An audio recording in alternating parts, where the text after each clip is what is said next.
नमस्कार मित्रों, स्वागत है आपका आपके अपने YouTube चैनल IQ रैंकर्स में। और ये IQ रैंकर्स का एकेडमिक चैनल है। यहाँ पर आपको कक्षा 6 से लेकर कक्षा 12 तक की सभी क्लासेस देखने को मिलने वाली हैं। और इसी कड़ी में हमने बात की थी क्लास 10th के मैथ की। ठीक है, तो क्लास 10th के मैथ को हमने स्टार्ट किया था और आज हम चैप्टर नंबर 12 को करने जा रहे हैं।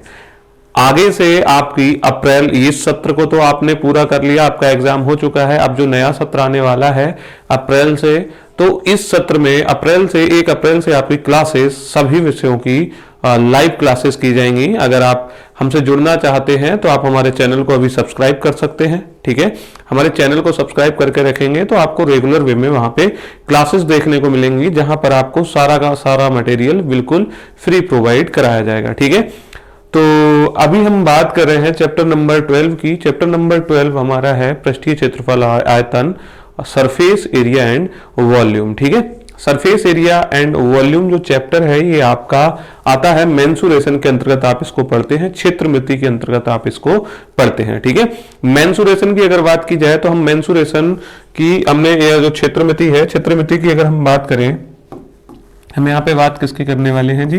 क्षेत्रमिति की बात करने वाले हैं। ठीक है, क्षेत्रमिति या फिर आप मेंसुरेशन इसे अंग्रेजी में बोलते हैं। ठीक है, और हम यहाँ पे बात करने वाले हैं मेंसुरेशन 2D और मेंसुरेशन 3D की। ठीक, हम यहाँ पे किसकी बात करने वाले हैं? मेंसुरेशन 2D की और मेंसुरेशन 3D की। क्लियर है इतना?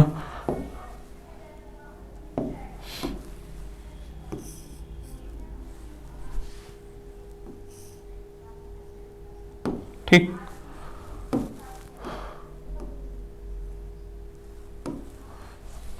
तो अब हम बात करने वाले हैं 2D और 3D के बारे में। तो 2D और 3D क्या क्या चीजें हैं ये एक बार समझ लेते हैं।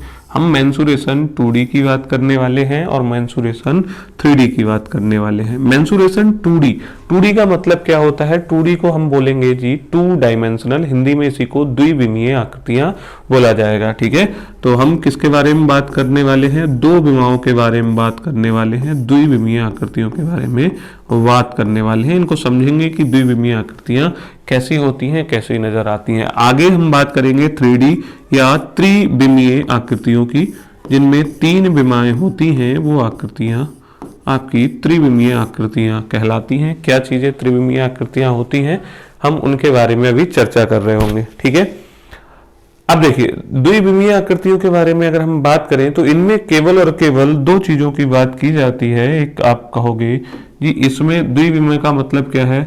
इसमें एक तो लंबाई की बात की जाएगी और दूसरी चौड़ाई की भी की जाएगी। ठीक है, एक लंबाई और चौड़ाई की बात की जाएगी। और अगर हम त्रिविमीय आकृतियों की बात करते हैं तो यहाँ पर आपको लंबाई की भी बात करनी है, चौड़ाई की भी बात करनी है और ऊंचाई की भी बात करनी है। ठीक है, यहाँ पे हम लंबाई चौड़ाई बोले या फिर लंबाई के साथ ऊंचाई हो सकती है, कोई भी चीजें हो, लेकिन विमाएं केवल और केवल 2 ही होंगी, या तो लंबाई चौड़ाई या लंबाई ऊंचाई। और यहाँ पे अगर हम बात करें त्रिविमीय, मतलब यहाँ पे हमारी 3 विमाएं होंगी। 3D का मतलब 3 विमाएं होंगी, एक लंबाई, एक चौड़ाई और एक ऊंचाई। इतनी बात आई समझ में? लंबाई चौड़ाई ऊंचाई हो सकती है या लंबाई चौड़ाई मोटाई हो सकती है, आप उसको कुछ भी बोल सकते हैं, लेकिन विमाओं की संख्या कितनी होगी जी? 3 होगी। इतनी बात आई समझ में? अच्छा, हम द्विविमीय आकृतियों की बात करें, हम जो पहले ये आकृतियां पढ़ चुके हैं, हम इन चीजों के बारे में जानते हैं।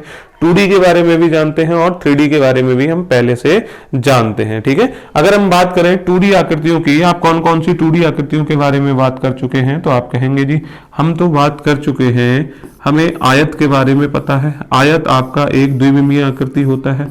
ठीक है, आयत आपका क्या होता है? एक द्विविमीय आकृति होता है, जिसे अंग्रेजी में आप क्या बोलते हैं जी? रेक्टेंगल बोलते हैं। ठीक, क्लियर है इतना? दूसरी चीज, अगर हमने कहा वर्ग के बारे में आप जानते हैं? आप कहेंगे हाँ जी वर्ग के बारे में जानते हैं। और जो वर्ग होता है वो आपका एक द्विविमीय आकृति होता है। ठीक है, उसके बाद अगर हम बात करें वृत्त की, तो वृत्त भी हमारी क्या हो जाएगी? एक द्विविमीय आकृति हो जाएगी। ठीक, वृत्त या फिर जैसे हमने क्या बोला जी? सर्कल बोला, और ये आपकी क्या हो जाएगी? एक द्विविमीय आकृति हो जाएगी। इतनी बात आई समझ में? अब हम बात कर लेते हैं 3D आकृतियों की। 3D आकृतियां क्या होती हैं? एक बार अगर हमने बात की आयत, आयत से हमारा क्या बनता है, आयत से हमारा बनेगा घनाभ। ठीक है, घनाभ एक ऐसी 3D आकृति होती है जिसका प्रत्येक फलक एक आयत के रूप का होता है। ठीक है, तो घनाभ हमारा, जिसे हम क्या बोल देते हैं अंग्रेजी में, क्यूबॉइड बोल देते हैं। क्या बोलेंगे जी, क्यूबॉइड बोल देंगे। उसके बाद अगर हम दूसरी चीज बात करें, घनाभ के बाद किसके बात करने वाले हैं जी, घन के बारे में, जिसे अंग्रेजी में क्यूब बोलते हैं। पासा आपने देखा होगा। ठीक है, अगर हम बात करें बेलन, बेलन आप जानते ही होंगे, बेलन या फिर जिसे अंग्रेजी में हम क्या बोलते हैं, सिलेंडर बोलते हैं। बेलन या लंब वृत्तीय बेलन बोला जाए तो एक ही बात होगी। क्लियर है इतना, बेलन। चौथा जो नंबर आ जाएगा आपका क्या हो जाएगा जी, शंकु हो जाएगा। शंकु के बारे में हम यहाँ पे चर्चा करने वाले हैं। शंकु, शंकु आपका जी कोण हो जाएगा। उसके बाद अगर हम बात करें, शंकु हो गया, फिर हम पढ़ेंगे जी गोले के बारे में। अगर हम 3D आकृतियों में और जो पांचवी चीज ऐड करें वो क्या हो जाएगा आपका, गोला हो जाएगा। और जो छठे नंबर पे जो आकृति हम पढ़ने वाले हैं, जिसके बारे में हम चर्चा करेंगे, वो हो जाएगी अर्धगोला। ठीक है, अर्धगोला हो जाएगा। इतनी बात आई समझ में। तो हम इन चीजों के बारे में बात करने वाले हैं। हम क्षेत्रमिति के बारे में किस चीजों की चर्चा कर रहे हैं, क्षेत्रमिति की चर्चा कर रहे हैं, जिसमें हम 2D और 3D की बात की हमने। 2D में हमने कहा कि दो विमाएं होती हैं, केवल और केवल लंबाई या चौड़ाई की बात की जाती है, जबकि 3D में 3 विमाओं की बात की जाती है, लंबाई, चौड़ाई और ऊंचाई की बात की जाती है। 2D आकृतियों के बारे में हमने पढ़ा, जैसे हमने पढ़ रखा है आयत, हमने पढ़ा है वर्ग, हमने पढ़ा है वृत्त। क्या सिर्फ इतनी ही 2D आकृतियां होती हैं जी, नहीं। आपने समांतर चतुर्भुज पढ़ रखा होगा, समचतुर्भुज पढ़ रखा होगा, समलंब पढ़ा होगा। मतलब जितने भी आपने जो चतुर्भुज आपके चतुर्भुज चैप्टर के अंतर्गत आते हैं वो सारे के सारे आपके इन्हीं के अंतर्गत आ जाएंगे, द्विविमीय आकृतियों के अंतर्गत आ जाएंगे। ठीक है, और 3D आकृतियों में घनाभ, घन, बेलन, शंकु, गोला, अर्धगोला, हम ये चीजों के बारे में बात कर रहे होंगे। ठीक है, अब अगर हम नॉर्मली समझाने की बात करें कि भैया 2D और 3D में हम जनरली कैसे डिफरेंस करेंगे, तो देखिए 2D अगर आप देखोगे, आपने आपकी कॉपी जो है, आपकी कॉपी के सिर्फ और सिर्फ सिंगल पेज को अगर आप ले लेते हैं तो वो सिंगल जो पेज होगा तो उसमें एक तो ये जो चीज होगी वो चौड़ाई होगी। जैसे मैं एक पेज आपको दिखाने की कोशिश करता हूं, ये जो पेज है, ये पेज, ये जो सिंपल सा पेज है, इसमें एक चीज आपको यहाँ पे ये चीज चौड़ाई नजर आ रही होगी, ये चीज लंबाई। अगर हम इसकी मोटाई को बिल्कुल नगण्य मान लें तो ये आपकी चौड़ाई हो गई और ये चीज आपकी क्या हो गई, लंबाई हो गई। तो इसका मतलब ये कैसा हो जाएगा, ये एक द्विविमीय आकृति हो जाएगी। लेकिन मैंने इन्हीं पेजेस को मिला के एक क्या किया, इतना मोटा रजिस्टर बना लीजिए। मान लीजिए इतनी मोटाई होगी इसमें, तो एक तो ये चीज लंबाई हो जाएगी, ये चीज आपकी चौड़ाई हो जाएगी। और आपकी जैसे किताब मान लीजिए आपकी, या फिर आपकी जो कॉपी है, तो जैसे मेरे पास एक कॉपी है, अभी मैं उसको दिखा देता हूं। ठीक है, तो ये आपके पास एक बुक है मान लीजिए, ठीक। तो इसमें क्या है, ये चीज आपकी अब चौड़ाई हो गई, ये चीज आपकी क्या हो गई, लंबाई हो गई। ठीक है, और ये वाली जो चीज हो जाएगी यहां से ये इसकी क्या हो जाएगी, मोटाई या ऊंचाई हो जाएगी। इतनी बात आई समझ में। तो इसमें कितनी विमाएं हो गई, तो हमने कहा कि ये इसमें 3 विमाएं हो गई, तो ये जो चीज हो जाएगी वो आपकी त्रिविमीय आकृति एक हो जाएगी। क्लियर है इतना, त्रिविमीय आकृति। या फिर आप मान लीजिए ये बॉक्स है, ये बॉक्स हमारे पास रखा है, ये भी आपकी क्या है, एक त्रिविमीय आकृति है। क्यों है जी, ये अगर इसको चौड़ाई मान रहे हो, इसको लंबाई मान रहे हो, ठीक है, तो ये इसकी क्या हो जाएगी। जैसे अगर हमने कहा ये वाला फलक से अगर हमने कहा ये चीज इसकी लंबाई है, ये चीज इसकी ऊंचाई है, और ये चीज इसकी क्या हो जाएगी, चौड़ाई हो जाएगी। क्लियर है इतना। तो आप किसी भी तरीके से अगर किसी भी आकृति में 3 विमाएं आपको नजर आती हैं तो आप उसे कहेंगे त्रिविमीय आकृति। इतनी बात आई समझ में। तो हमारे सिलेबस में क्या है, अगर हम इस चैप्टर की बात करें पृष्ठीय क्षेत्रफल और आयतन, तो पृष्ठीय क्षेत्रफल और आयतन में हम किसकी बात करेंगे, इन त्रिविमीय आकृतियों की बात कर रहे हैं। ठीक है, इन चीजों को हम फिर कभी समझ रहे होंगे। हमें फिलहाल किसके बारे में बात करना है, इन त्रिविमीय आकृतियों के बारे में बात करना है। और हम इसी कड़ी में जो सबसे पहले बात करेंगे वो हमारा होगा घनाभ। ठीक है, सबसे पहले हम घनाभ के बारे में चर्चा कर लेते हैं। आइए नेक्स्ट स्लाइड पे हम चलते हैं। ठीक, नेक्स्ट स्लाइड पे जैसे ही हम आए, हमने देखा कि भाई एक घनाभ, यहाँ पे हमने डायग्राम बना रखा है और यहाँ हमने अपना टॉपिक लिख रखा है कि हम किसको पढ़ने वाले हैं, घनाभ को पढ़ने वाले हैं। अब ये जो घनाभ होता है, घनाभ को त्रिविमीय आकृति क्यों कहा गया, तो इसको समझ लेते हैं। भाई त्रिविमीय आकृति क्यों कहा गया, क्योंकि ये जो घनाभ है, घनाभ में ये वाली चीज लंबाई को प्रदर्शित कर रही होगी।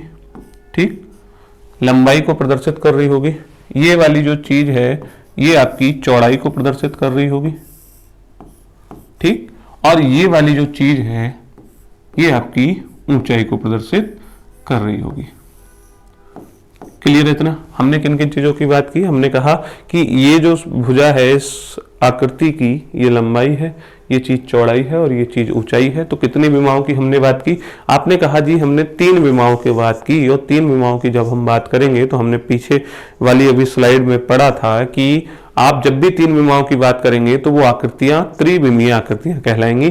तो ये जो घनाभ है वो घनाभ हमारी क्या हो जाएगी? एक त्रिविमीय आकृति हो जाएगी। इतनी बात आई समझ में? त्रिविमीय आकृति समझ आ गई। अब हम घनाभ के बारे में चर्चा कर लेते हैं। तो अगर हम देखें घनाभ, आपने कई प्रकार के घनाभ देखे होंगे, जैसे अभी मैंने आपको एक एग्जांपल के तौर पे दिखाई है आपकी किताब, जो क्या है एक घनाभ है। ऐसे ही मैं इस बॉक्स के बारे में चर्चा कर रहा था थोड़ी देर पहले, तो ये बॉक्स भी क्या है? एक घनाभ है, ठीक है। अब घनाभ के बारे में जब हम पढ़ेंगे तो आपको एक चीज, घनाभ में हमें कुछ फॉर्मूले पढ़ने पड़ते हैं। पहले मैं उनको लिख देता हूं कि भाई आपको क्या पढ़ना पड़ेगा। तो सबसे पहला जो फॉर्मूला आपका पूछा जाता है, घनाभ का पार्श्व पृष्ठीय क्षेत्रफल बताइए, ठीक है। घनाभ का पार्श्व पृष्ठीय क्षेत्रफल बताइए, ठीक, पार्श्व पृष्ठीय क्षेत्रफल बताना है, ठीक है।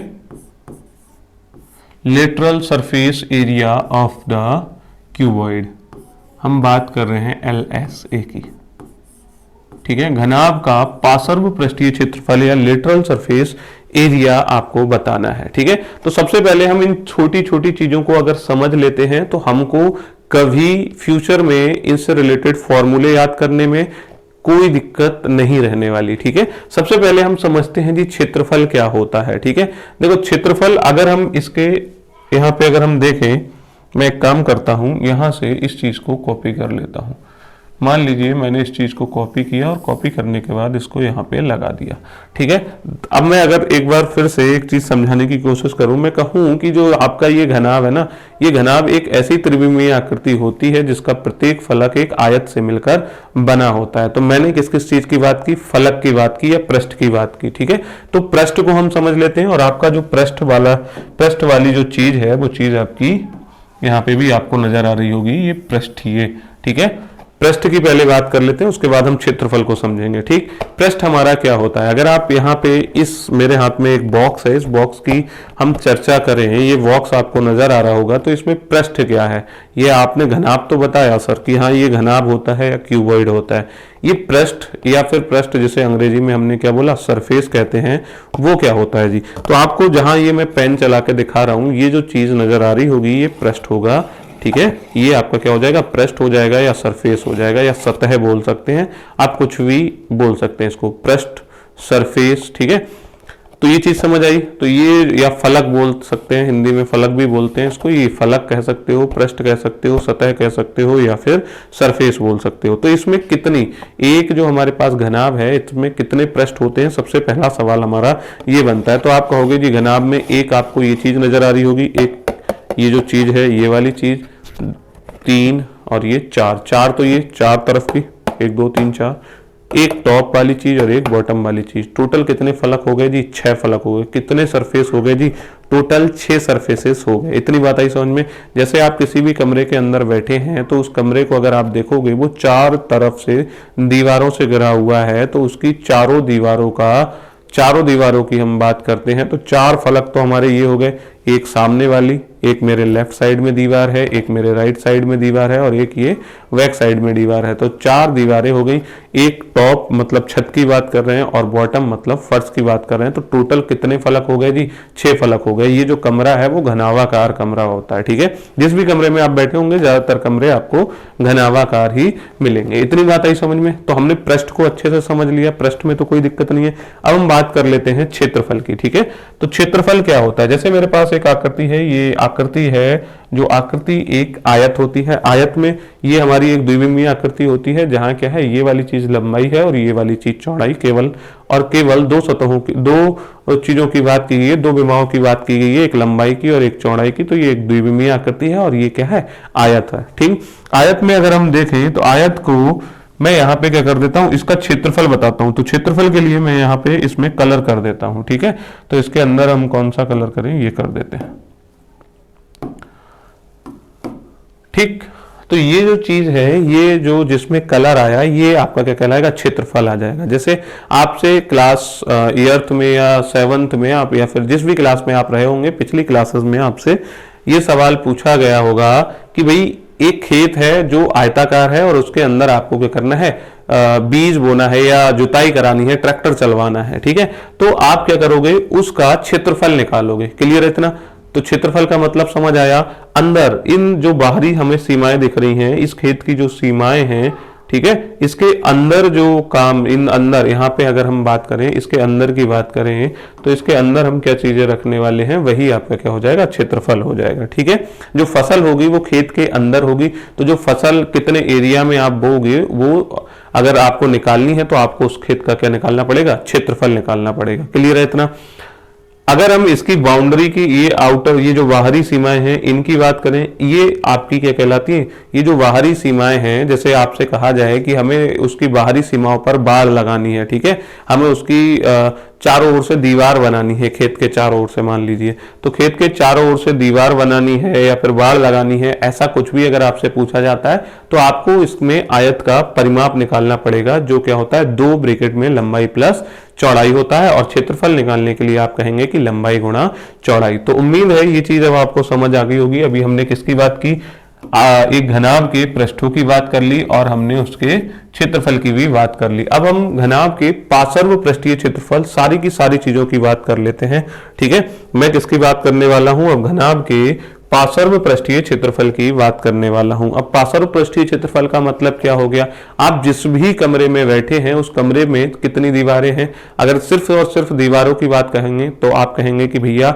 इसमें तो 4 दीवारें हैं, एक सामने है, एक आपने लेफ्ट साइड में बताई, एक आपने राइट साइड में बताई और एक आपने बैक साइड में बताई। टोटल कितनी दीवारें हैं, आप कहेंगे जी 4 दीवारें हैं, ठीक है। जैसे अगर मैं, ये मेरे पास एक घनाभ है, इसमें मैं अगर पार्श्व पृष्ठीय क्षेत्रफल की बात करूंगा तो 1 2 3 4, ये जो चारों ओर का एरिया है ना, ये जो चारों ओर का एरिया आप निकालोगे, वही पार्श्व पृष्ठीय क्षेत्रफल कहलाएगा। या फिर आप जिस कमरे में बैठे हो उसकी चारों दीवारों का अगर आप क्षेत्रफल निकालते हो, वही आपका क्या हो जाएगा, पार्श्व पृष्ठीय क्षेत्रफल हो जाएगा। तो अगर हम इसी बात को इस तरीके से भी लिख सकते हैं, घनाभ का पार्श्व पृष्ठीय क्षेत्रफल अगर आपको याद है तो आप यहीं पे क्या कहोगे जी, कमरे की चारों दीवारों का क्षेत्रफल भी यही होता है, ठीक है।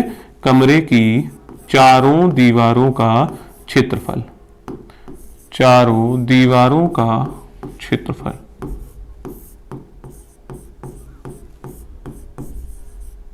ठीक है। कमरे की चारों दीवारों का क्षेत्रफल क्या हो जाएगा, वही हमारा घनाभ का पार्श्व पृष्ठीय क्षेत्रफल हो जाएगा। उम्मीद है ये चीज अब आपको समझ आ गई होगी कि जो घनाभ का पार्श्व पृष्ठीय क्षेत्रफल होता है या कमरे की चारों दीवारों का क्षेत्रफल होता है, उनके लिए आपका एक ही फॉर्मूला लगता है, सेम फॉर्मूला आपका लगेगा, ठीक है। अब 4 दीवारें जी, ये घनाभ है, इसमें 4 दीवारें कौन कौन सी होंगी, अगर हम इस चीज को समझने की कोशिश करें तो जैसे मैं यहाँ पे इस पे क्लिक किया, ये आपको जो सतह दिख रही होगी, ये बैक साइड आपको नजर आ रही होगी, ये बैक साइड मैंने अभी एक दीवार कलर कर दी, ठीक। दूसरी दीवार की अगर मैं बात करूं, अच्छा इस जो बैक साइड है, मैं सिर्फ और सिर्फ इसी चीज का क्षेत्रफल निकालना चाहूं, जैसे अगर मैं अपने बैक साइड की बात कर रहा था, बैक दीवार हमारी ये वाली रही, तो यहाँ ये जो बैक दीवार है, तो इसका क्षेत्रफल निकालने की बात कहूं तो मैं कहूंगा, एक तो इसमें क्या है, एक ये जो दीवार है इतनी लंबी है, यहाँ पे भी देखो ये वाली जो चीज है इसमें क्या दे रखी है, आपको लंबाई दे रखी है, ठीक है। दूसरी चीज मैं कहूंगा ये दीवार इतनी ऊंची है, क्लियर है इतना, ये दीवार क्या है, इतनी ऊंची है। तो यहाँ पे अगर मैं बात करूं, ये वाली चीज इतनी ऊंची है, तो लंबाई गुणा ऊंचाई जो हो जाएगा, इसका क्या हो जाएगा, इस दीवार का जो बैक साइड की दीवार है उसका क्षेत्रफल हो जाएगा, ठीक है। तो अगर मैं इसका क्षेत्रफल यहाँ पे लिख दूं, यहाँ पे लिख दूं, चलो इसको एक साथ ही लिखेंगे, ठीक है। तो आपको ये चीज तो समझ आ गई कि हमारी जो बैक साइड की दीवार है उसका क्षेत्रफल कितना है, LH हो जाएगा, क्लियर है इतना। तो मैं चलो लिख ही देता हूं, इसका क्षेत्रफल आपको यहाँ पे क्या लिखेंगे आप, इसका जो क्षेत्रफल हो जाएगा, आप किससे लिखो, इससे लिखो जी, बैक साइड की दीवार का जो क्षेत्रफल हो जाएगा वो LH हो जाएगा, क्लियर इतना। इतनी बात आई समझ में। अब मैं क्या करता हूं, इसके जो सामने की दीवार है, फ्रंट दीवार है, मतलब मेरे सामने जो दीवार है मैं उसका क्षेत्रफल निकालूंगा। तो भाई जितनी दीवार ये है उतनी ही दीवार मेरे सामने वाली है, तो उसका क्षेत्रफल भी कितना हो जाएगा, एल एच हो जाएगा। कौन सी दीवार का हम क्षेत्रफल निकाल रहे हैं, मैं एक बार इसमें कलर करके आपको समझा देता हूं, ठीक है। तो हमने इन दो दीवारों की बात की और इन दो दीवारों के लिए हमने क्या लिखा जी, इसका जो क्षेत्रफल हो जाएगा, इसका भी क्षेत्रफल कितना हो जाएगा आपका,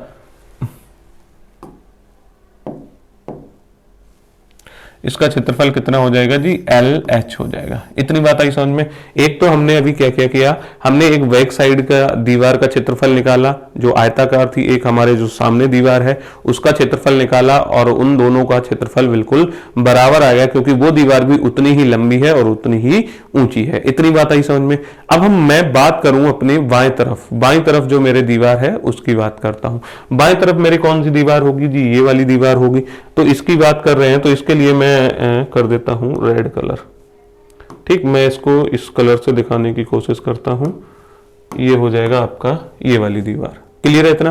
तो आपने ये मेरे बाईं तरफ की दीवार देखी, जैसे अगर मैं इसको अपना कमरा मानूं, मैं इसके बीच में बैठा हूं, तो ये क्या है, ये मेरे लेफ्ट साइड में पड़ेगी। तो इस दीवार का क्षेत्रफल आपसे पूछा जाएगा तो आप क्या कहेंगे जी, इस दीवार का जो क्षेत्रफल हो जाएगा वो क्या हो जाएगा, आप कहेंगे कि इस दीवार में क्या क्या होगा। तो इस दीवार में आप देखो, एक तो चौड़ाई है और एक ऊंचाई है। मैं कहूंगा ये जो दीवार है वो इतनी चौड़ी है और इतनी ऊंची है। एक तो चौड़ाई दे रखी है, दूसरी चीज क्या दे रखी है आपको, ऊंचाई दे रखी है। तो आपको यहां पे क्या कर देना है जी, आपको यहां पे जो इस दीवार का क्षेत्रफल निकालना है, तो क्षेत्रफल क्या हो जाएगा, चौड़ाई गुणा ऊंचाई, ठीक है। तो इसमें भाई ये भी आयताकार सतह है और आयत का क्षेत्रफल होता है कि जो दो विमाएं दी हों उनकी गुणा करा दीजिए। तो हमारे पास यहाँ पे क्या, एक तो चौड़ाई दे रखी थी और एक ऊंचाई दे रखी थी, हमने चौड़ाई और ऊंचाई की क्या कर दी, गुणा करा दी। ये वाली बात समझ आई। अच्छा, जितना इस दीवार का जो मेरी बाईं तरफ की दीवार थी इसका क्षेत्रफल है, इतना ही मेरी दाईं तरफ वाली दीवार का क्षेत्रफल होगा। अब ये चीजें आपको समझ आ रही होंगी। कौन सी दीवार की बात कर रहे हैं जी,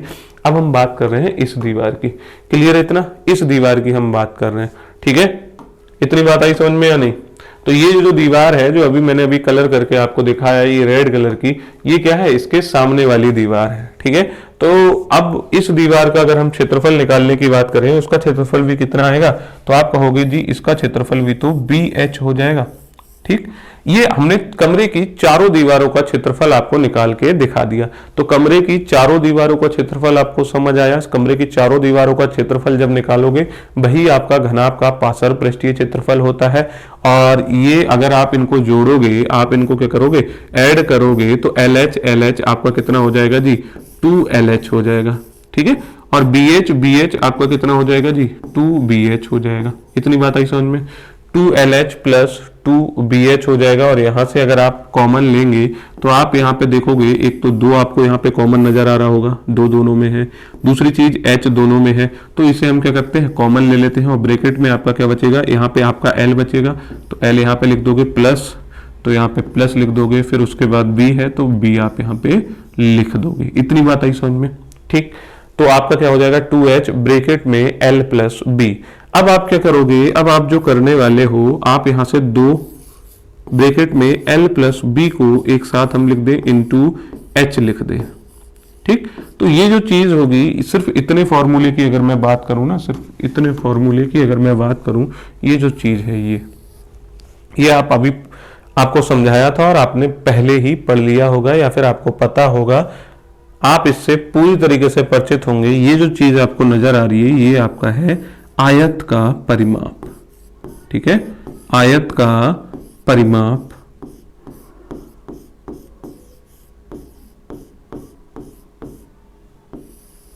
गुणा ऊंचाई,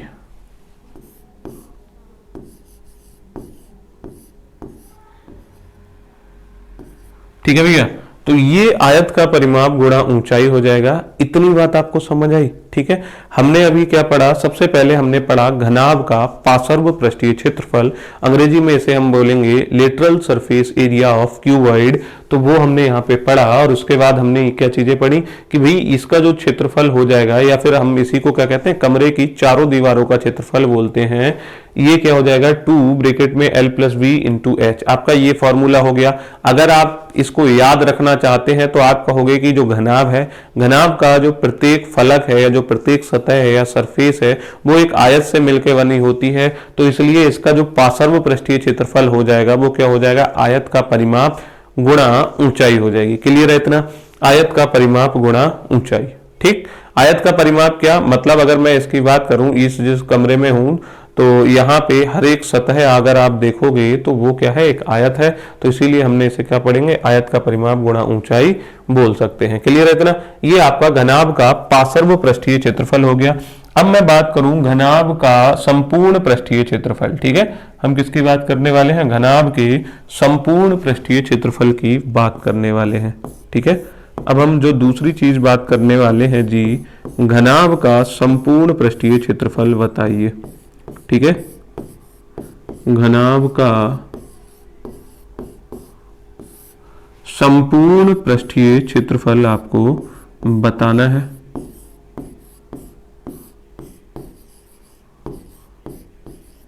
संपूर्ण पृष्ठीय क्षेत्रफल जिसे अंग्रेजी में हम क्या बोलेंगे, total surface area of cuboid. ठीक है, अंग्रेजी वाले बच्चों के लिए क्या है, total surface area of cuboid क्या होता है। अगर हम इसकी बात करें तो हम कहेंगे जी घनाभ का संपूर्ण पृष्ठीय क्षेत्रफल या जो टोटल सरफेस एरिया होता है वो आप क्या करोगे, आप संपूर्ण पृष्ठों का पहली बात हम मतलब समझ लेते हैं। संपूर्ण पृष्ठ, आपने बताया कि एक घनाभ में कितने पृष्ठ होते हैं, आपने कहा जी घनाभ में 6 पृष्ठ होते हैं। जैसे आप जिस कमरे में बैठे हैं उसमें 4 दीवारें हैं और एक छत है और एक फर्श है, टोटल 6 फलक होते हैं। तो अब हम कितने फलकों की बात करने हैं, संपूर्ण पृष्ठों की। अभी इससे पहले हमने कितने फलकों की बात की थी, कितने पृष्ठों की बात की थी?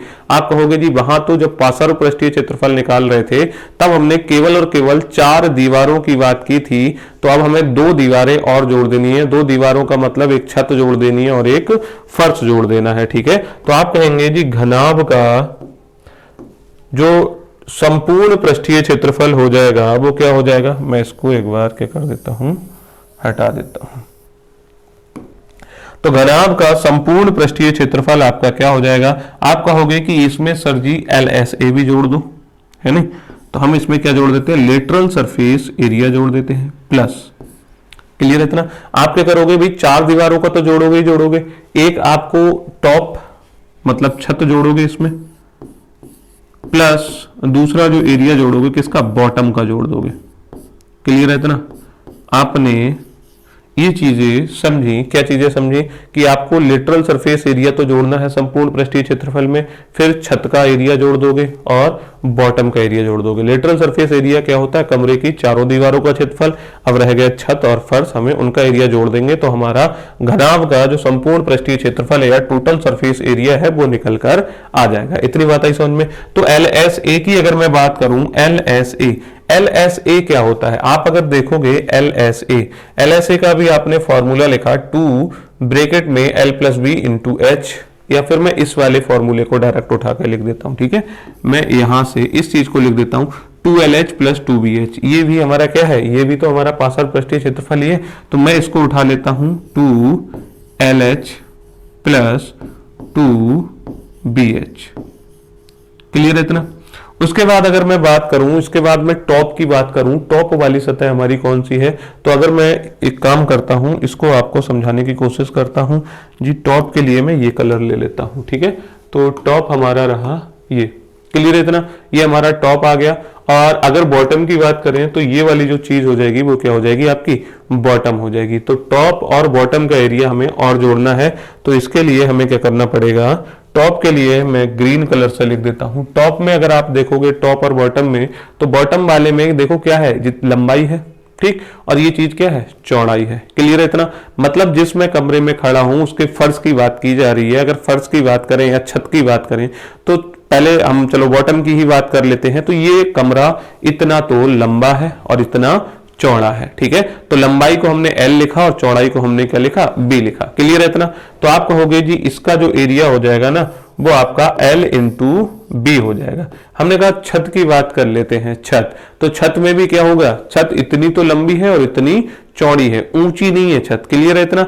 H नहीं आएगा इसमें, तो H आपका इसमें नहीं आएगा, H आपका दीवारों में आएगा। क्लियर है? ऊंचाई दीवारों में है, ना कि आपकी छत में। ठीक है, क्लियर है इतना? छत में कौन कौन सी विमाओं की बात की गई है? छत में एक तो लंबाई की और एक चौड़ाई की। जितना आपका फर्श का एरिया होगा उतना ही छत का होगा, ये वाली बात आप समझ सकते हैं। तो इसका एरिया कितना हो जाएगा जी? फिर आप कहोगे जी ये आपका हो जाएगा LV। क्लियर है इतना?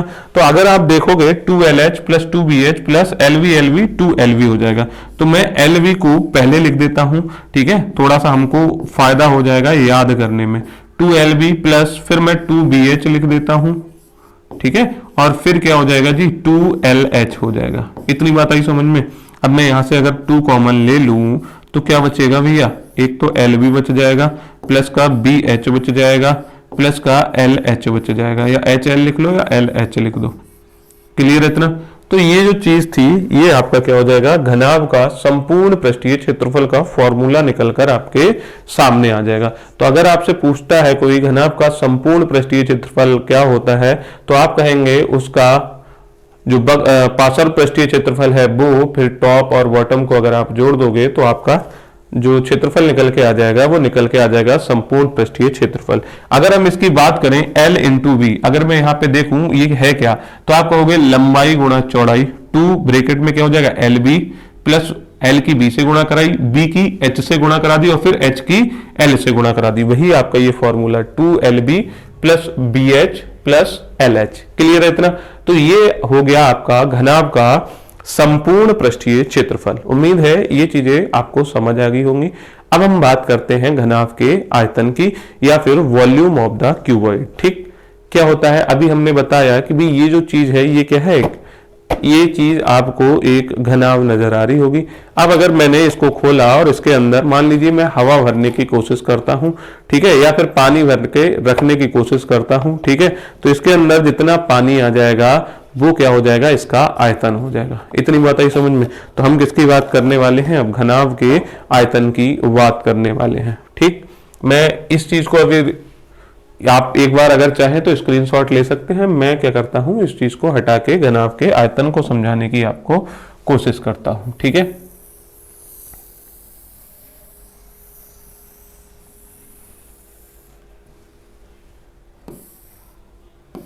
इसको मैं इधर कर दूं या फिर इस चीज को मैं इधर कर देता हूं और इधर मैं आपको ये मिटाने की भी जरूरत नहीं पड़ेगी फिर।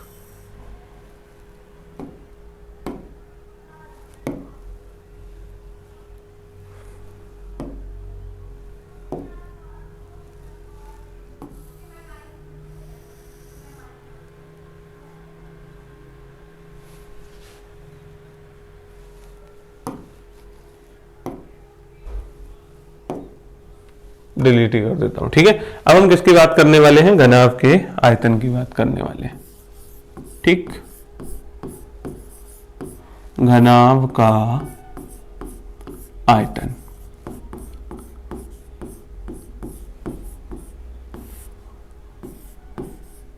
Volume of the cuboid.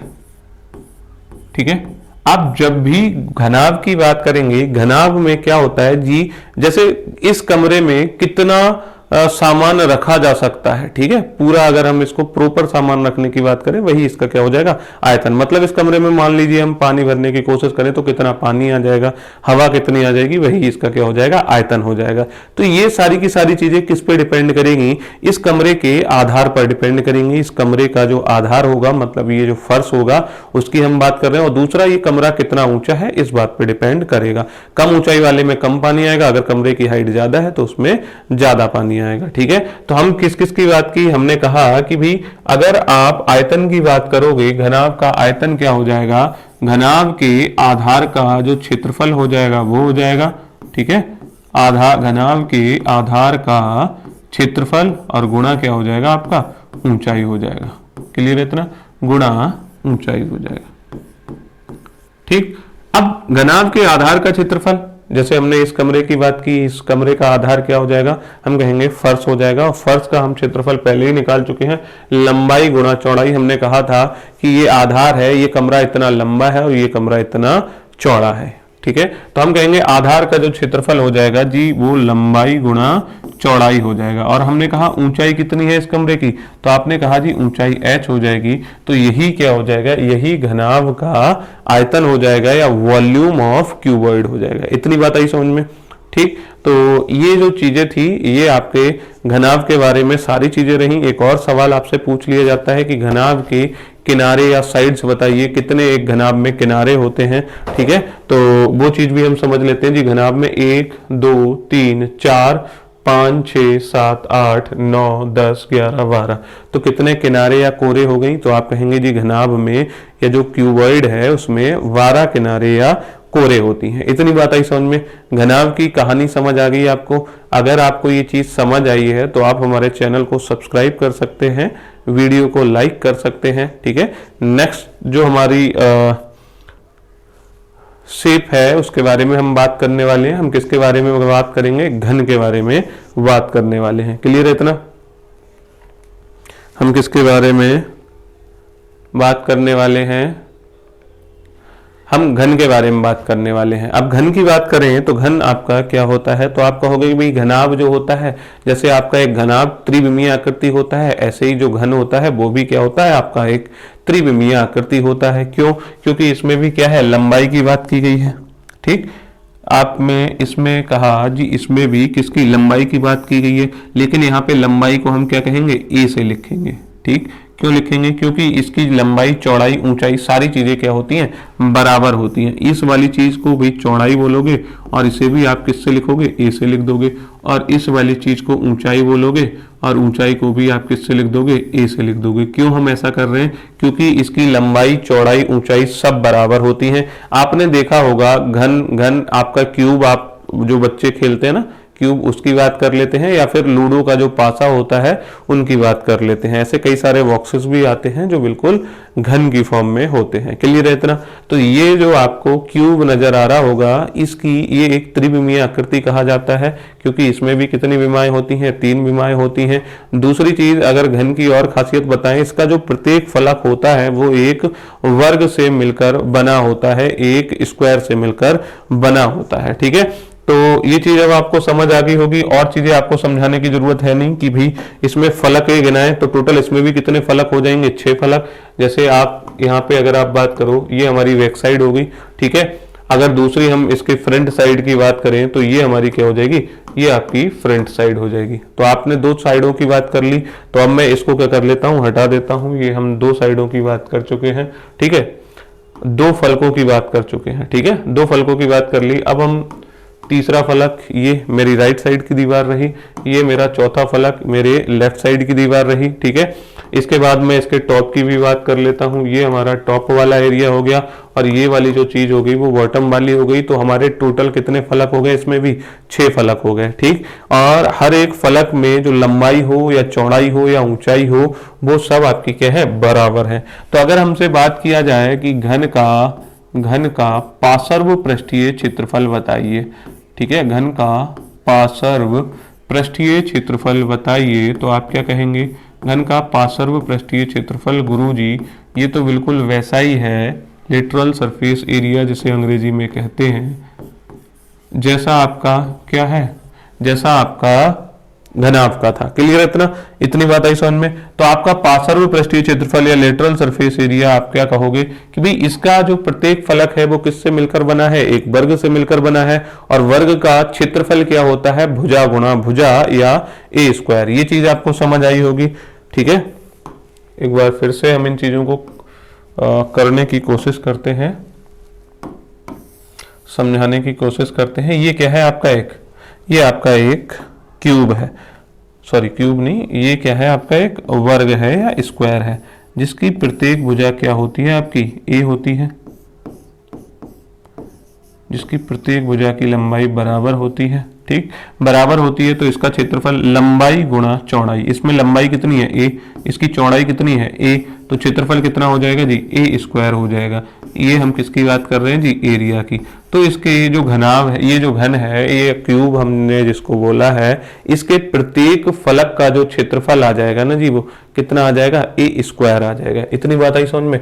तो घन का पार्श्व पृष्ठीय क्षेत्रफल, तो घन का पार्श्व की जब भी बात आएगी तो आपको समझना है, पार्श्व का जब भी चर्चा होगी तो आपको कमरे की चारों दीवारों का क्षेत्रफल निकाल के लिख देना है। कमरे की 4 दीवारें होंगी और हर एक दीवार कैसी होगी, आपके वर्ग के आकार की होगी, स्क्वायर के शेप की होगी। तो आप कहोगे ए स्क्वायर इसका, ए स्क्वायर इसका, कितने ए स्क्वायर हो गए, 2 स्क्वायर, ए स्क्वायर इसका 3 ए स्क्वायर और 1 ए स्क्वायर इसका 4 ए स्क्वायर आपका हो जाएगा। क्या मतलब हुआ जी, हमने कहा कि भाई ये वाली चीज आपकी क्या हो जाएगी, तो आप कहोगे जी ए स्क्वायर आपकी बैक वाली दीवार का, इस दीवार का ए स्क्वायर, सामने वाली दीवार का ए स्क्वायर और फिर इस वाली दीवार का ए स्क्वायर।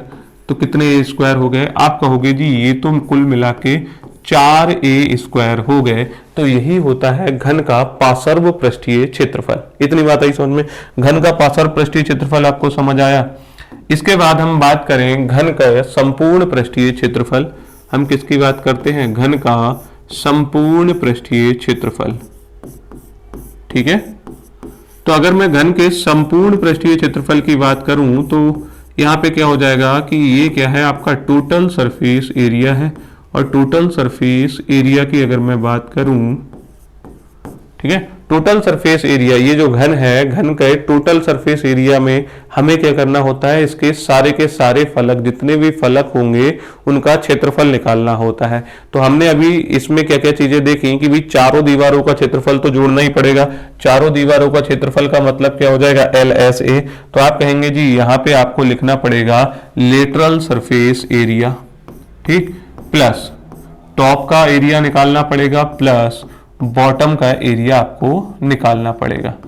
क्लियर है इतना, टॉप प्लस बॉटम का एरिया आपको निकालना पड़ेगा। ठीक है, तो क्या क्या चीजें हो जाएंगी, लेटरल सरफेस एरिया आपका कितना हो जाएगा, ये आपको पता है, चारों दीवार आपकी वर्गाकार हैं तो चारों दीवारों का क्षेत्रफल अभी आपने निकाला 4a स्क्वायर हो जाएगा। टॉप का अगर हम बात करें तो ये छत भी वर्गाकार होगी, उसका भी क्षेत्रफल a स्क्वायर और बॉटम का भी a स्क्वायर, मतलब फर्श का क्षेत्रफल भी a स्क्वायर। तो टोटल कितने बोले 6a स्क्वायर हो जाएगा। ठीक है, तो ये क्या हो गया, घन का संपूर्ण पृष्ठीय क्षेत्रफल हो जाएगा। घन में भी कितने फलक होते हैं, तो आप कहेंगे जी घन में भी 6 फलक होते हैं जैसे घनाभ में होते हैं, और उन सब का जो संपूर्ण पृष्ठीय क्षेत्रफल हो जाएगा, घन का संपूर्ण पृष्ठीय क्षेत्रफल क्या निकल के आ जाएगा जी, 6a स्क्वायर निकल के आ जाएगा। अब हम जो नेक्स्ट बात करते हैं, किसकी बात कर लेते हैं, घन का आयतन की। ठीक है, तो घन का आयतन आपसे निकालने को पूछा जाएगा, कहा जाएगा कि भैया घन का आयतन बताइए, या वॉल्यूम ऑफ क्यूब क्या होता है जी, ये बता दीजिए। हमने कहा वॉल्यूम, अच्छा जी, वॉल्यूम तो हमने अभी पढ़ा था आधार का क्षेत्रफल गुणा ऊंचाई। हमने क्या पढ़ा था, आधार का क्षेत्रफल गुणा ऊंचाई। ठीक है, तो हम यहाँ पे लिख देते हैं जी घन का जो वॉल्यूम हो जाएगा वो क्या हो जाएगा, घन का जो आधार होगा उस आधार का आपको क्षेत्रफल निकाल देना है और उसकी गुणा किससे करा देनी है, जो घन की ऊंचाई होगी उससे आपको गुणा करा देनी है। ठीक है, तो आप कहोगे जी घन का आधार, अच्छा घन का आधार क्या हो जाएगा, वही वर्ग होगा, और वर्ग का क्षेत्रफल आपको पता है a स्क्वायर है। और हमने कहा ऊंचाई कितनी हो जाएगी, तो ऊंचाई आपकी कितनी हो जाएगी, ऊंचाई भी आपने a मान रखिए। ये देखिए ऊंचाई आपने a मानी है या नहीं, तो आप कहेंगे भाई ये तो a स्क्वायर की a से गुणा करा दोगे तो a का क्यूब हो जाएगा, या फिर इसे हम क्या बोल सकते हैं, भुजा का क्यूब। आप जैसे चाहें उसको याद रख सकते हैं, या a की 3 बार गुणा करा लो, a इंटू ए, जैसे आप चाहो वैसे याद रख सकते हो। क्लियर है इतना। तो हमने क्या क्या चीजें देखी, हमने घन के बारे में देखा कि घन का पार्श्व पृष्ठीय क्षेत्रफल 4a स्क्वायर होता है, संपूर्ण पृष्ठीय क्षेत्रफल 6a स्क्वायर होता है, और घन का आयतन जो होता है वो भुजा का क्यूब या a का क्यूब होता है। ठीक है, तो ये चीजें आपको अगर आप समझ आ गई हैं तो हम बढ़ते हैं अपनी नेक्स्ट स्लाइड में, जहां हम चर्चा कर रहे होंगे किसकी, बेलन की। ठीक है, हम बात करेंगे अब लंब वृत्तीय बेलन की। ठीक है, तो लंब वृत्तीय बेलन की अगर हम चर्चा करें तो इसको ये कैसा होता है, एक बार इसको समझ लेते हैं। जो लंब वृत्तीय वेलन होता है, इसका जो आधार होता है वो किससे मिलकर बना होता है? इसका आधार वृत्तीय होता है। इसका टॉप वाला जो एरिया होता है, इसकी बात कर रहा हूं मैं, आधार की बात कर रहा हूं। ये वाली चीज की मैंने बात की और इस वाली चीज की मैंने बात की। तो ये दोनों चीजें हैं, ये क्या होती हैं? वृत्तीय फलक होते हैं। और ये जो चीज है, जैसे अगर मैं एक कागज लेता हूं और उस कागज से आपको ये चीज बना के समझाने की कोशिश करता हूं।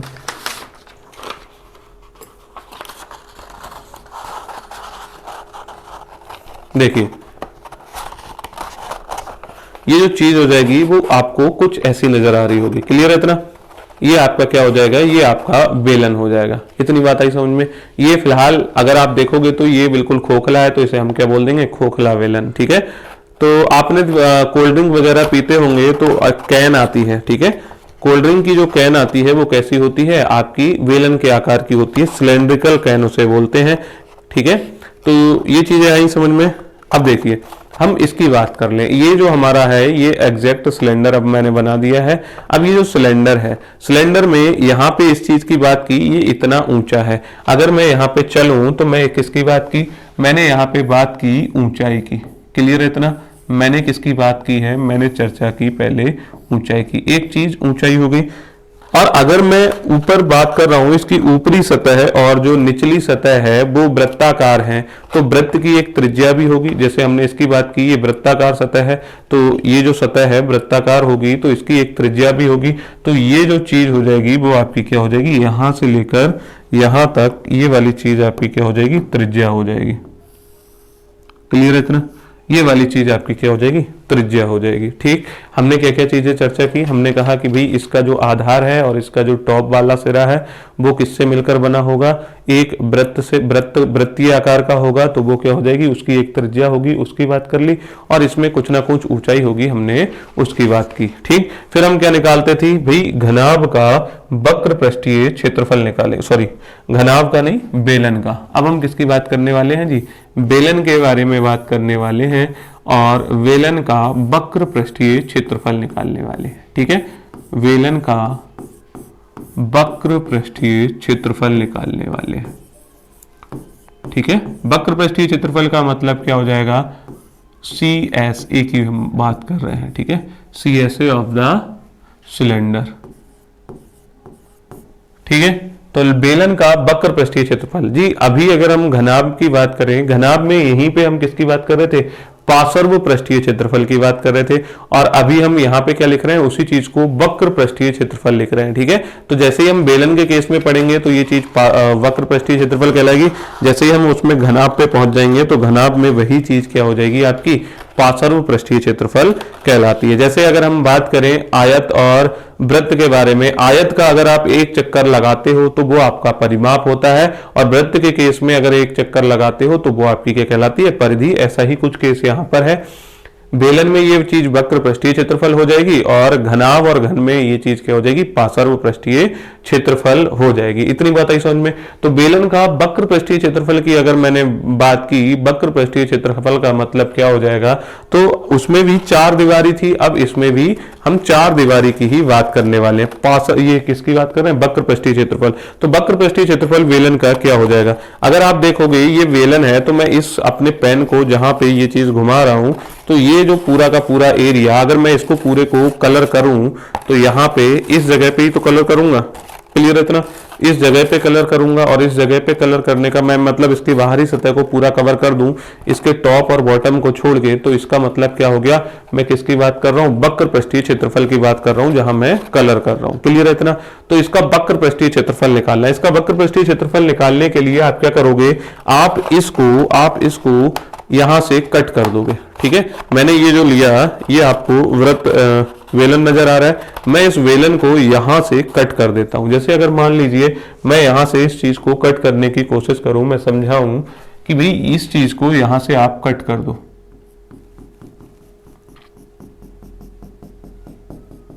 इसको कट कर दो यहां से जी। जैसे मैंने ये वाली चीज ली और इसको मैंने यहां से कट किया तो ये चीज क्या बन जाएगी? एक आयत बन जाएगी। वापस समझ आई इतनी बात? तो हम क्या करेंगे? यहां से इस चीज को, ये चीज बन कैसी जाएगी उस चीज को समझ लेते हैं।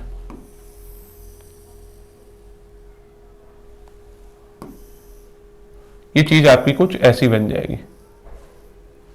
क्लियर है इतना? ये चीज को अगर मैं कट कर दूंगा तो ये कुछ इस तरीके से एक आयताकार फॉर्म में आ जाएगी, ये आयत ऐसा बन जाएगा। क्लियर है इतना? आयत बन गया, जैसे हमने इस पेज को देखा था, ये क्या बन गया था, एक आयत बन गया था। ठीक, तो आयत का क्षेत्रफल आप निकाल दोगे तो इसका भी क्षेत्रफल आपका निकल जाएगा। ठीक है, तो इसमें है क्या क्या चीजें, तो हमने कहा एक तो इसकी ये वाली चीज की बात की गई है, इसमें आयत में दो चीजों की बात की जाती है।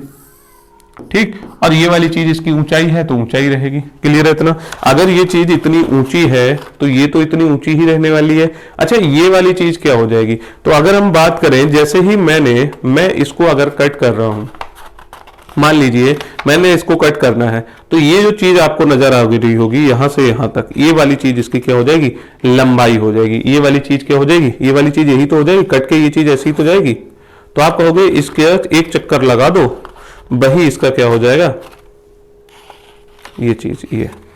ठीक है, अगर आप इसका मैं इस पे पूरा एक चक्कर लगा दूं इसका पेन का, तो ये क्या हो जाएगा, ये एक वृत्ताकार सतह है, तो ये चीज जो कहलाएगी वो वृत्त की परिधि कहलाएगी। और वृत्त की परिधि का फॉर्मूला आप सभी जानते होंगे कि भी जो वृत्त की परिधि होती है वो कितनी होती है, 2 पाई r होती है। क्लियर है इतना? तो आपको ये वाली सतह जो आपकी ये जो वाली साइड है, इसकी लंबाई आपकी इस आयत के केस में 2 पाई r हो जाएगी, और ऊंचाई तो आपको पता है h हो जाएगी।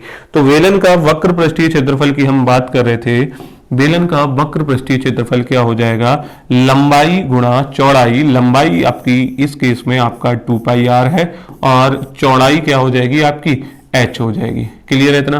तो आपका जो फॉर्मूला बन रहा है वो कितना बन जाएगा, 2 पाई r h बन जाएगा। इतनी बात आई समझ में?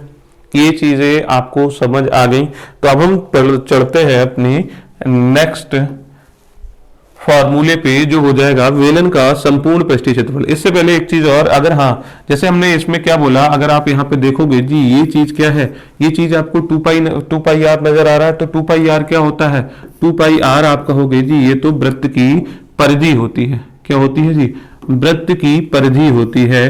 तो हम कहेंगे 2 पाई r को क्या बोल देंगे जी, वृत्त की परिधि गुणा ऊंचाई।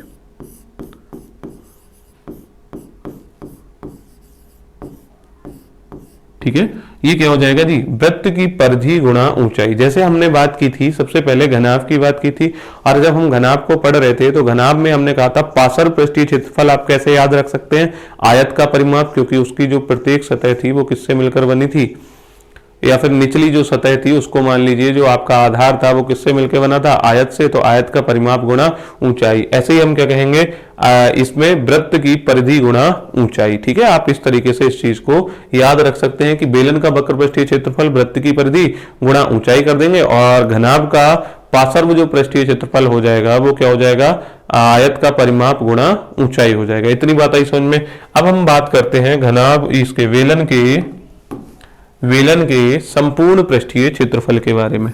अब हम जो चर्चा करने वाले हैं जी, वेलन के संपूर्ण पृष्ठीय क्षेत्रफल, तो वेलन का वक्र पृष्ठीय क्षेत्रफल आप निकाल चुके हो, तो वेलन का संपूर्ण पृष्ठीय क्षेत्रफल आप यहाँ पे अब हम चर्चा करने वाले हैं, संपूर्ण पृष्ठीय क्षेत्रफल के बारे में हम बात करने वाले हैं। ठीक, अब मैं इसको क्या कर देता हूँ, डिलीट कर देता हूँ यहां से, अब हमें इसकी कोई जरूरत है नहीं। ठीक, तो ये चीज हो गई। अब बेलन का संपूर्ण पृष्ठीय क्षेत्रफल की अगर हम बात करें, भाई बेलन का संपूर्ण पृष्ठीय क्षेत्रफल क्या होता है, तो आप कहोगे कि भाई इसमें भी तो फलक होंगे।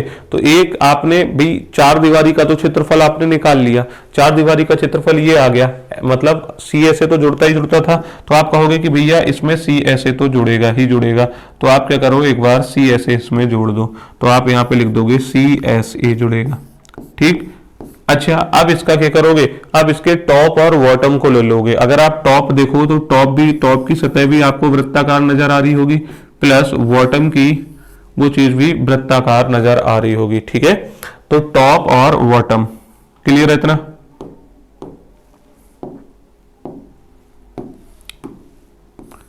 टॉप आपका ये चीज हो जाएगी टॉप, फिर प्लस ये चीज आपकी क्या हो जाएगी, बॉटम हो जाएगी। ठीक है, तो इनका हमको क्षेत्रफल जोड़ देना है, तो इसके सारे की सारी सतहों का क्षेत्रफल निकल के आ जाएगा। क्लियर है इतना?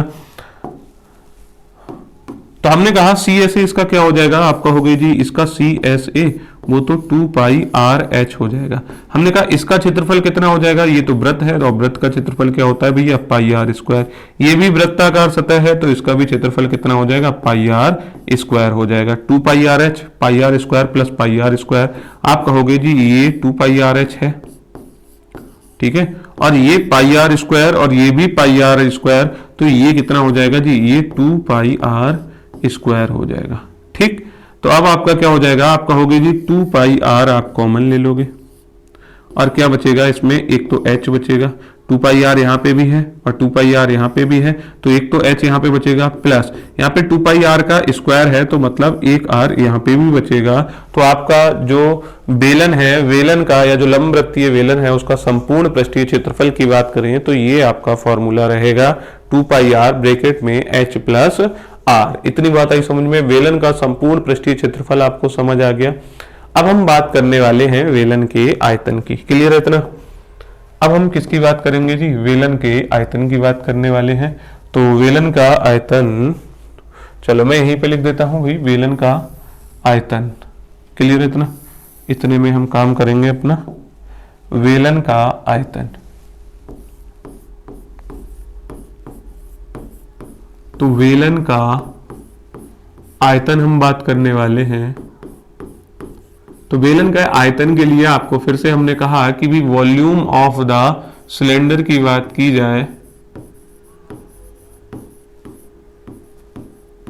वो क्या हो जाएगा, तो बोले वेलन का आयतन जी, वेलन आपके सामने ये रहा, वेलन रहा, तो वेलन के आधार का क्षेत्रफल गुणा ऊंचाई। भाई हमने घनाभ के आधार का क्षेत्रफल लिया, ऊंचाई से गुणा करा दी, हमने घन के आधार का क्षेत्रफल लिया, ऊंचाई से गुणा करा दी। अब हमारे पास क्या है, वेलन है और वेलन के आधार का क्षेत्रफल लेंगे और ऊंचाई से गुणा करा देंगे, क्लियर है इतना।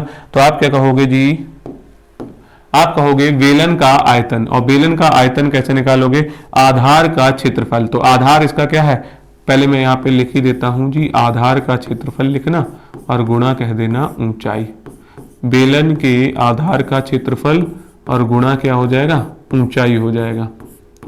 ठीक, तो आधार का क्षेत्रफल इसका क्या हो जाएगा, आप कहोगे जी इसका आधार तो हमको, ये वृत्ताकार सतह है और वृत्त के आधार का क्षेत्रफल हो जाएगा, वृत्त का क्षेत्रफल होता है पाई आर स्क्वायर। ऊंचाई कितनी है जी, ऊंचाई को आपने h लिखा है, तो आप क्या कह दोगे कि भाई बेलन का जो आयतन हो जाएगा वो कितना हो जाएगा, पाई आर स्क्वायर h हो जाएगा। वेलन का आयतन कितना हो जाएगा, पाई आर स्क्वायर h हो जाएगा। उम्मीद है ये चीज अब आपको समझ आ गई होगी। हमने लंबवृत्तीय वेलन की बात की, उसमें हमने किस किस चीज की बात की, वक्र पृष्ठीय क्षेत्रफल की, और हमने कहा कि आप कैसे याद रख सकते हैं, वृत्त की परिधि गुणा ऊंचाई, और वृत्त की परिधि क्या होती है 2 पाई आर और ऊंचाई आपका क्या हो जाएगा h, तो 2 पाई आर एच जो होता है वेलन का वक्र पृष्ठीय क्षेत्रफल होता है। ठीक है, फिर हमने बेलन के संपूर्ण पृष्ठीय क्षेत्रफल की बात की, जिसमें हमने क्या किया, उसके टॉप और बॉटम के एरिया को जोड़ा, और टॉप और बॉटम के एरिया को जोड़ने के बाद जो हमारा फॉर्मूला आया वो कुछ इस तरह से था, 2 पाई आर ब्रैकेट में h प्लस आर। अगर आपको ये चीजें समझ आ गई हैं और आप केवल और केवल वक्र पृष्ठीय क्षेत्रफल का फॉर्मूला याद कर लेते हो तो आप अपने एग्जाम में भी संपूर्ण पृष्ठीय क्षेत्रफल का फॉर्मूला आप आराम से निकाल सकते हो, उसमें कोई दिक्कत आपको नहीं आने वाली है, जैसे अगर मैंने समझाया ऐसा आप करते हो तो। ठीक है, उसके बाद हम अगर आयतन की बात करें तो वेलन का आयतन आपका ये हो जाएगा, आधार का क्षेत्रफल गुणा ऊंचाई। आधार आपका क्या हो जाएगा, वृत्ताकार सतह है तो वही आपका आधार क्या हो जाएगा, पाई आर स्क्वायर हो जाएगा। और ऊंचाई की अगर मैं बात करूं तो ऊंचाई को आपने h से लिखा है तो पाई आर स्क्वायर, h जो होता है वो वेलन का आयतन होता है। ठीक है, अब हम चलते हैं हमारी नेक्स्ट स्लाइड। ठीक है, यहां पर हमारे सामने क्या नजर आ रहा है जी, शंकु नजर आ रहा है। अब हमने पढ़ लिया घनाभ के बारे में, हमने पढ़ा घन के बारे में, और हमने पढ़ा वेलन के बारे में, सारे कॉन्सेप्ट हमारे क्लियर हो गए। अब जी, अब आप हमें बता दीजिए लंबवृत्तीय शंकु के बारे में। ठीक है, तो शंकु आपने देखा होगा, आपकी हैप्पी बर्थडे वाली टोपी, ठीक, एक कोन आपको नजर आ रहा होगा। ठीक है, ये अगर आप आइसक्रीम वाला कोन, अगर आप जो आइसक्रीम खाते हैं तो उसका ये जो कोन है हम उसकी चर्चा करने वाले हैं। ठीक है, इसी को हम क्या बोलेंगे, कोन बोल रहे हैं। तो कोन में अगर हम नीचे इसकी बात करें तो ये आपकी क्या होगी, एक वृत्ताकार सतह होती है। जो निचली सतह हो जाएगी वो कैसी हो जाएगी, वृत्ताकार सतह हो जाएगी, और एक एरिया आपका ये रहेगा। ठीक है, तो ये वाली चीज आपकी, ठीक, ये आपको बिल्कुल अभी जो आपकी बर्थडे कैप है वो, या जोकर की कैप आप मान सकते हो, कुछ भी मान सकते हो, जैसे भी आप, ये चीज आप समझ गए होंगे। ठीक है, इतनी बात आई समझ में। अब हम इसमें क्या पढ़ने वाले हैं, सबसे पहले वेलर इसका शंकु का वक्र पृष्ठीय क्षेत्रफल की हम चर्चा करने वाले हैं। ठीक, किसकी चर्चा करेंगे, शंकु का वक्र पृष्ठीय क्षेत्रफल, वक्र पृष्ठीय क्षेत्रफल।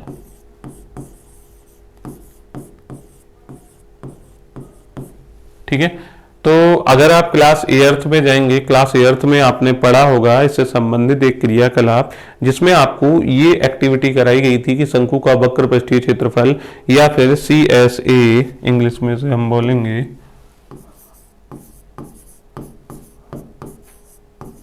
हम CSA की बात करने वाले हैं कोण के। ठीक है, तो क्या किया था हमने वहां पे, हमने क्या किया था, इसको भी जैसे हमने उसमें कट किया था, इसको भी हम बिल्कुल वैसे ही कट कर लेते हैं। ठीक है, तो इसको अगर आप कट करोगे ना जी, अगर मैं इसको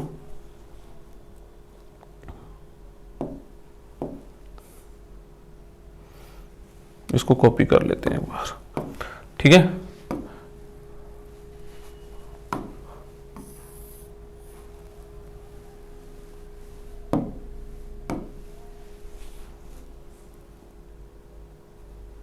चलो मैं बना ही देता हूं।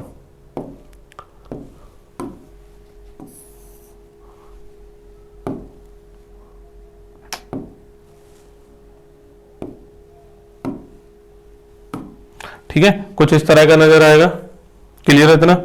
तो इसको थोड़ा सा ऊपर कर लेता हूं, यहां ले चलते हैं।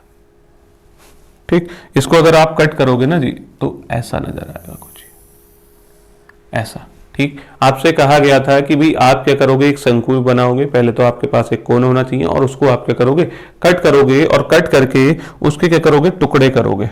ठीक, मैं इसमें क्या कर देता हूं, लाइन ड्रॉ कर देता हूं, ये, और जो टुकड़े होने चाहिए वो क्या होने चाहिए, बिल्कुल बराबर होने चाहिए।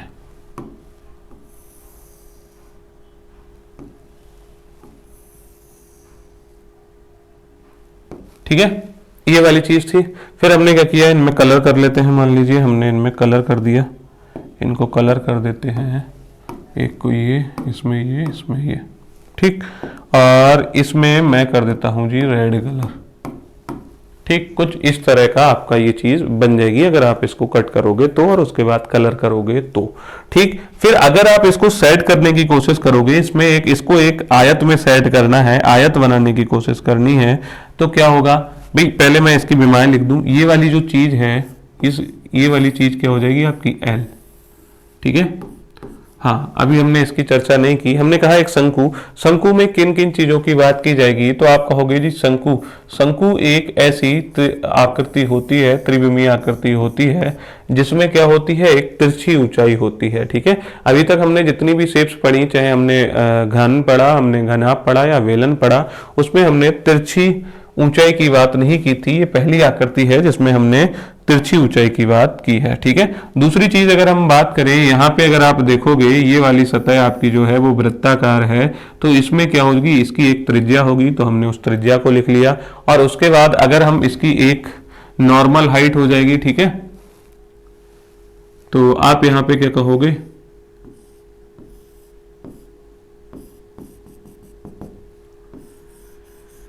ठीक है, अगर हम बात करें तो इसमें L जो हो जाएगी, L आपकी क्या हो जाएगी, L आपकी तिरछी ऊंचाई हो जाएगी, L आपकी क्या हो जाएगी, तिरछी ऊंचाई हो जाएगी। ठीक, तो सबसे पहले तो हमें तिरछी ऊंचाई ही निकालनी पड़ेगी।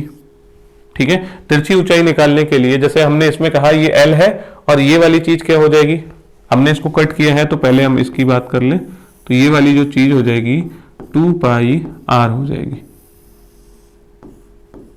क्लियर है इतना, ये वाली चीज क्या हो जाएगी आपकी 2πr, क्योंकि ये क्या हो जाएगी, ये वृत्त की परिधि ही तो हो जाएगी, जैसे हमने वेलन के केस में देखा था वो वृत्त की परिधि थी, तो यहाँ पे भी ये वाली चीज क्या हो जाएगी, वृत्त की परिधि। अच्छा, ये क्या हो जाएगा, L आपकी तिरछी ऊंचाई हो जाएगी। पहले हम L की बात कर लेते हैं। अगर आप देखोगे ना जी, आप अगर शंकु के केस में देखोगे तो ये शंकु में एक तो ऊंचाई की बात की गई है, इसकी बात करी जा रही है, ठीक है। दूसरी चीज अगर मैं बात करूं, इसको इधर ले आते हैं, चलो।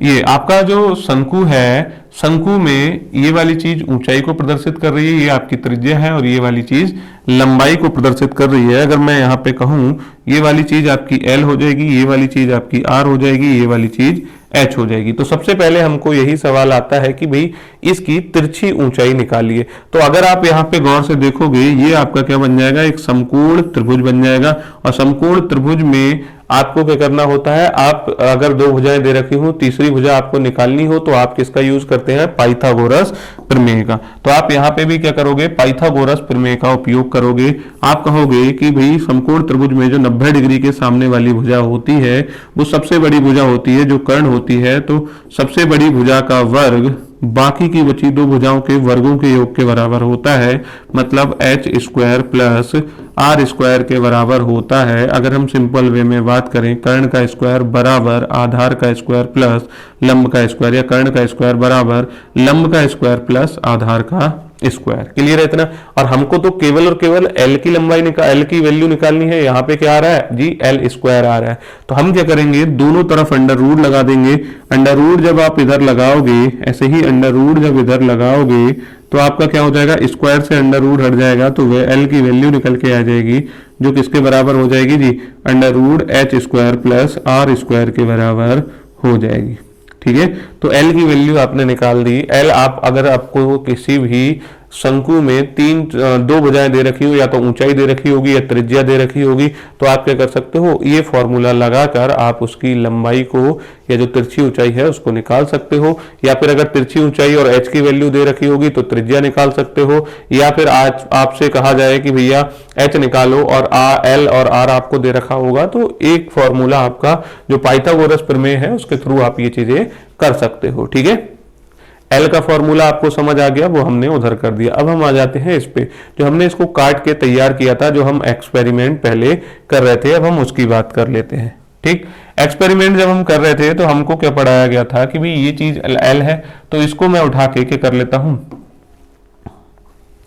ये वाली जो चीज है ना, इसको उठा के मैं इसको सेट करने की यहाँ पे कोशिश करता हूँ।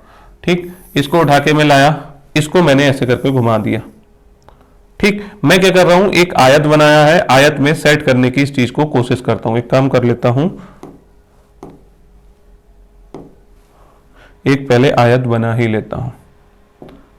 ठीक है,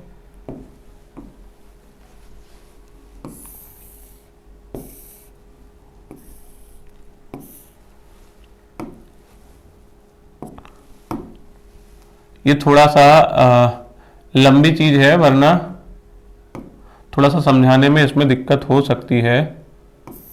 इसको ही तो उठाना था, इसीलिए ज्यादातर टीचर्स इसको बताते नहीं है। ठीक है, इस तरीके से तो इसकी हमें हाइट बढ़ानी पड़ेगी।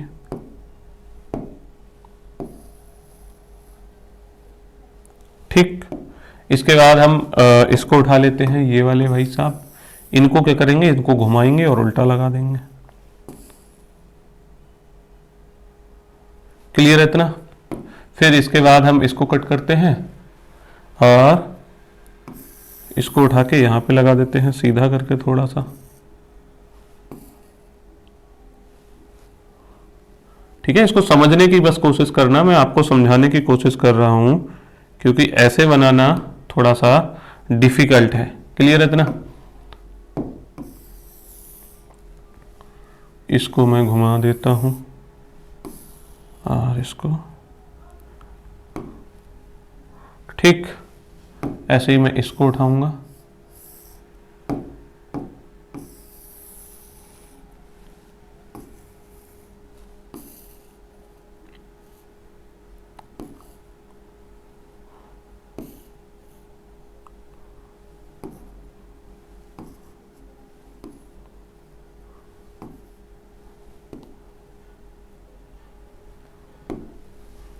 ये एक्सपेरिमेंट आप खुद भी करके देख सकते हो घर पे, अगर आप कोई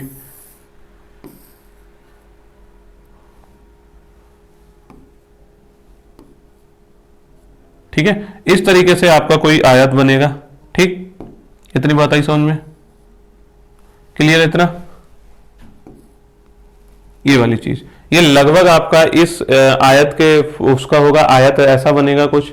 आप इनको प्रॉपर सेट करोगे, आपके प्रॉपर अगर डायग्राम बना के अगर आप कटिंग करके इन चीजों को करोगे तो आपका बहुत ही सुंदर सा एक वो बनेगा। अब आयत बन जाएगा, तो आयत में ये वाली चीज पूरी कितनी थी 2πr, 2πr इसको हमने उठा के ऐसे रखा, इसको उठा के उल्टा कर दिया, तो ये वाली चीज आपकी अब कितनी हो जाएगी, आधा तो इधर चला गया, 2πr का आधा किधर चला गया जी, इधर चलेगा, तो ये आपका πr हो गया। तो और बकाया πr आपका क्या बच गया, ये बच गया। तो ये भी πr और ये भी πr हो गया। और इसकी बात हम कर रहे थे, तो ये वाली चीज आपकी थी कितनी, ये वाली चीज आपकी l थी। क्लियर इतना, ये वाली चीज जो थी वो l थी। तो आप इस आयत का क्षेत्रफल निकाल दोगे, वही आपका क्या हो जाएगा, शंकु का वक्र पृष्ठीय क्षेत्रफल हो जाएगा। और शंकु का वक्र पृष्ठीय क्षेत्रफल अब हम जान चुके हैं कि भी जो शंकु है उसका वक्र पृष्ठीय क्षेत्रफल हमारा कितना हो जाएगा, ब्रैकेट मतलब ये आयत है, आयत की लंबाई गुणा चौड़ाई। तो आप कहोगे कि भाई इसका हो जाएगा पाई आर इंटू एल। ठीक है, पाई आर इंटू एल। क्लियर इतना, लंबाई गुणा चौड़ाई पाई आर इंटू एल। क्लियर। ठीक, अब हम बात करें शंकु का वक्र पृष्ठीय क्षेत्रफल। अब हम बात कर लेते हैं शंकु का संपूर्ण पृष्ठीय क्षेत्रफल। उससे पहले मैं ये सारी चीजें अब साफ कर देता हूं। अब समझ तो आ गई होंगी, है ना। तो जो हमारे काम की चीजें नहीं है हम उनको क्या कर देते हैं, अब हटा देते हैं।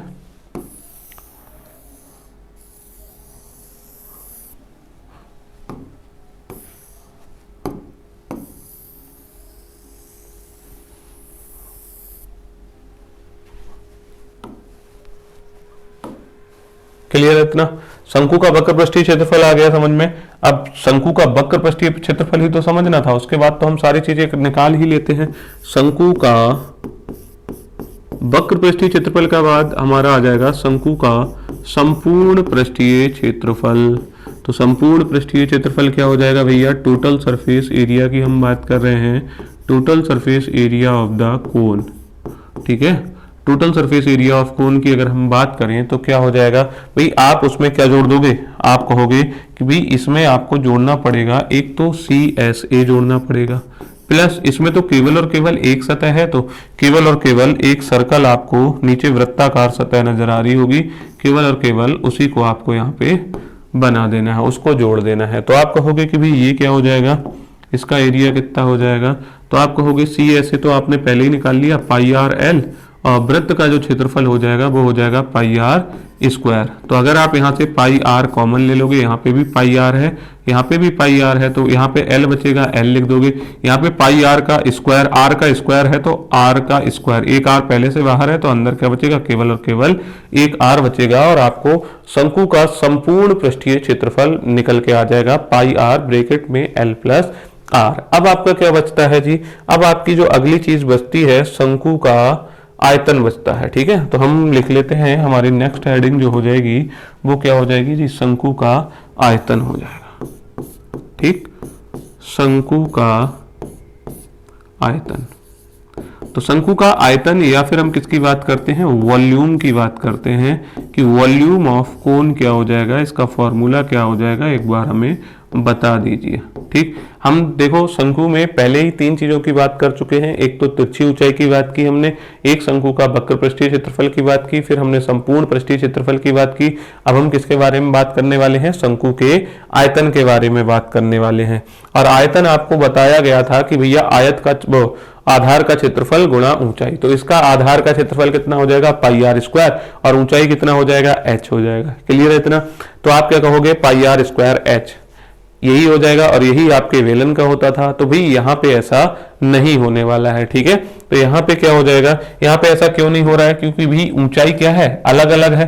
देखो ऊंचाई की अगर हम बात करें, ये वाली जो चीज है ना, इसका जो ये चीज क्या होती जा रही है, तिरछी होती जा रही है, ऊपर आपका सेम फलक नहीं मिल रहा है। ठीक है, अभी तक हमने जितने भी आकृतियां देखी, चाहे घनाभ देखा, चाहे घन देखा, चाहे हमने सिलेंडर देखा, उसकी ऊपरी सतह और निचली सतह दोनों एक जैसी थी, लेकिन यहाँ पे हमने ऊपरी सतह, हमें निचली सतह दे रखी है, ऊपरी सतह हमको नहीं दे रखी है।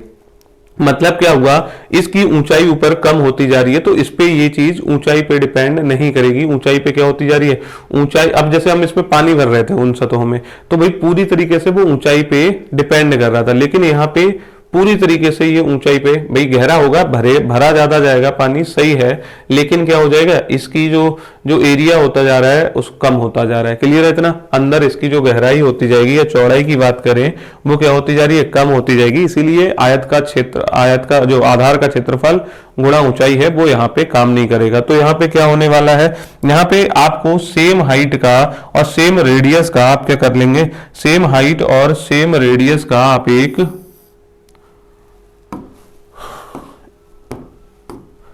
सेम हाइट और सेम रेडियस का आपको क्या कर लेना है, एक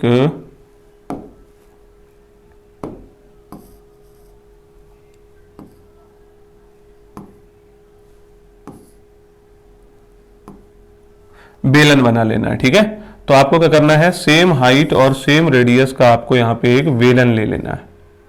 ठीक, फिलहाल यहीं पे रख लेता हूं इस चीज को। ठीक, इसको मैं कॉपी कर लेता हूं और कॉपी करके मैं यहां पे लेके चलता हूं। कहां पे लगाऊं? ठीक है, यहां पे लगा दिया। और हम ले लेते हैं एक लाइन और उस लाइन को देते हैं मिला।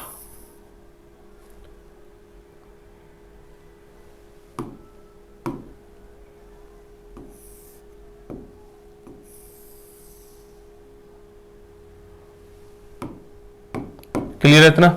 तो अब आपका ये क्या बन गया है, ये आपका एक बन गया बेलन। ठीक है, बेलन, इसकी भी हाइट कितनी है जी, इसकी भी हाइट आपकी h हो जाएगी, जितनी हाइट इसकी थी उतनी हाइट इसकी हो जाएगी। इसकी रेडियस कितनी हो जाएगी जी, उतनी ही रेडियस है, क्योंकि हमने सेम हाइट और सेम रेडियस का एक बेलन लिया है। ठीक है, तो हमने सेम हाइट और सेम रेडियस का एक बेलन ले लिया।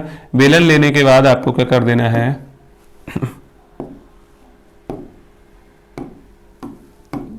ठीक, ये हमारा क्या बन गया जी, ये हमारा बन गया बेलन।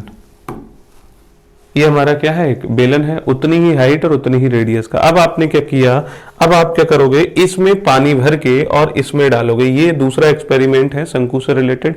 आप क्या करोगे, सेम हाइट और सेम रेडियस का एक शंकु ले लोगे, सेम हाइट और सेम रेडियस का आप एक बेलन ले हुए और इसमें क्या करोगे, पानी भरोगे और उसको डालोगे इसमें। ठीक है, उस पानी को किसमें डालोगे, इसमें। तो ये एक बार में पूरा नहीं भरेगा, ये कितना भरेगा, इतना भरेगा। दूसरी बार में ये वाला इसमें पानी कितना आ जाएगा, यहां तक आएगा। और तीसरी बार में ये चीज कहां तक भर जाएगा, पूरा ऊपर तक भर जाएगा। ठीक है, तो ये जो आपका ये जो चीज है, शंकु है, इस बेलन को कितनी बार में भर रहा है, तो आप कहेंगे जी 3 बार में भर रहा है। ठीक है, तो आप कहोगे जो शंकु का आयतन हो जाएगा या फिर जो बेलन का आयतन हो जाएगा, मैं इसको थोड़ा सा इन चीजों को एक बार मिटा देता हूं। ठीक है, इन चीजों को हटा देता हूं, ये चीज आप पहले ही पढ़ चुके हो, तो ये अभी हमारे काम की है नहीं और मैं इन पे आसानी से इन चीजों को समझा सकता हूं। ठीक है, क्या पढ़ेंगे अब हम, शंकु का आयतन। शंकु का आयतन के लिए हमने एक एक्सपेरिमेंट किया। हमने क्या किया, एक बेलन लिया और हमने कहा जी बेलन का जो आयतन होता है ना, बेलन का आयतन कैसे निकाला हमने, हमने कहा बेलन का आयतन, पहली बार हमने शंकु का आयतन लिया। बोले पहली बार हमने क्या किया, शंकु का आयतन, एक बार पानी डाला, एक शंकु का आयतन हो गया। फिर हमने क्या किया, दूसरी बार पानी डाला, फिर ये शंकु का आयतन। ठीक, फिर एक बार और पानी डाला, मतलब तीसरी बार भी हमने क्या लिख लिया, शंकु का आयतन लिख लिया।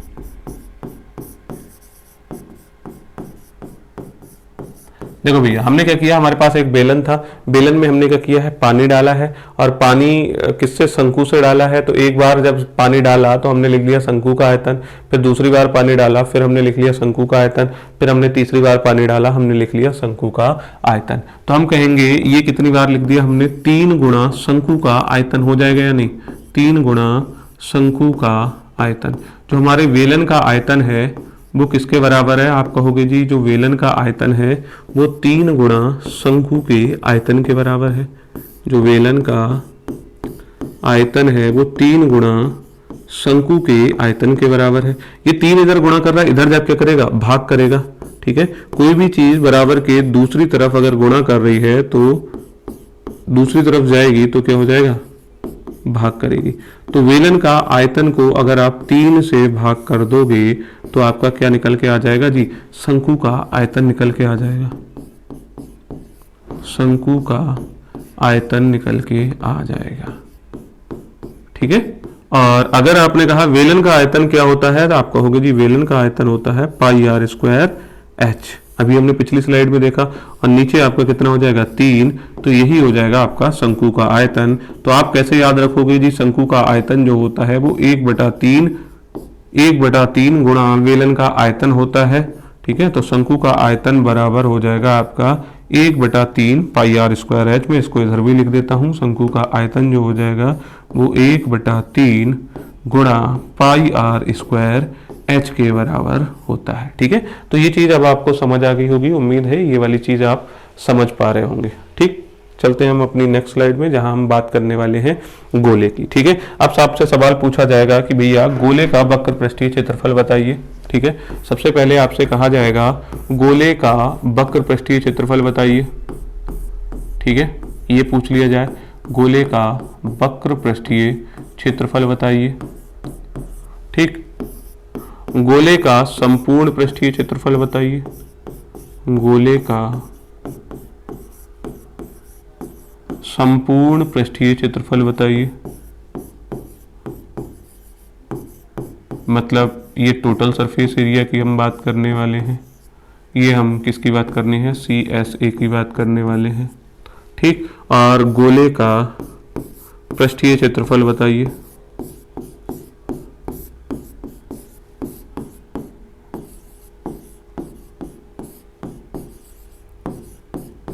या फिर गोले का आयतन बताइए।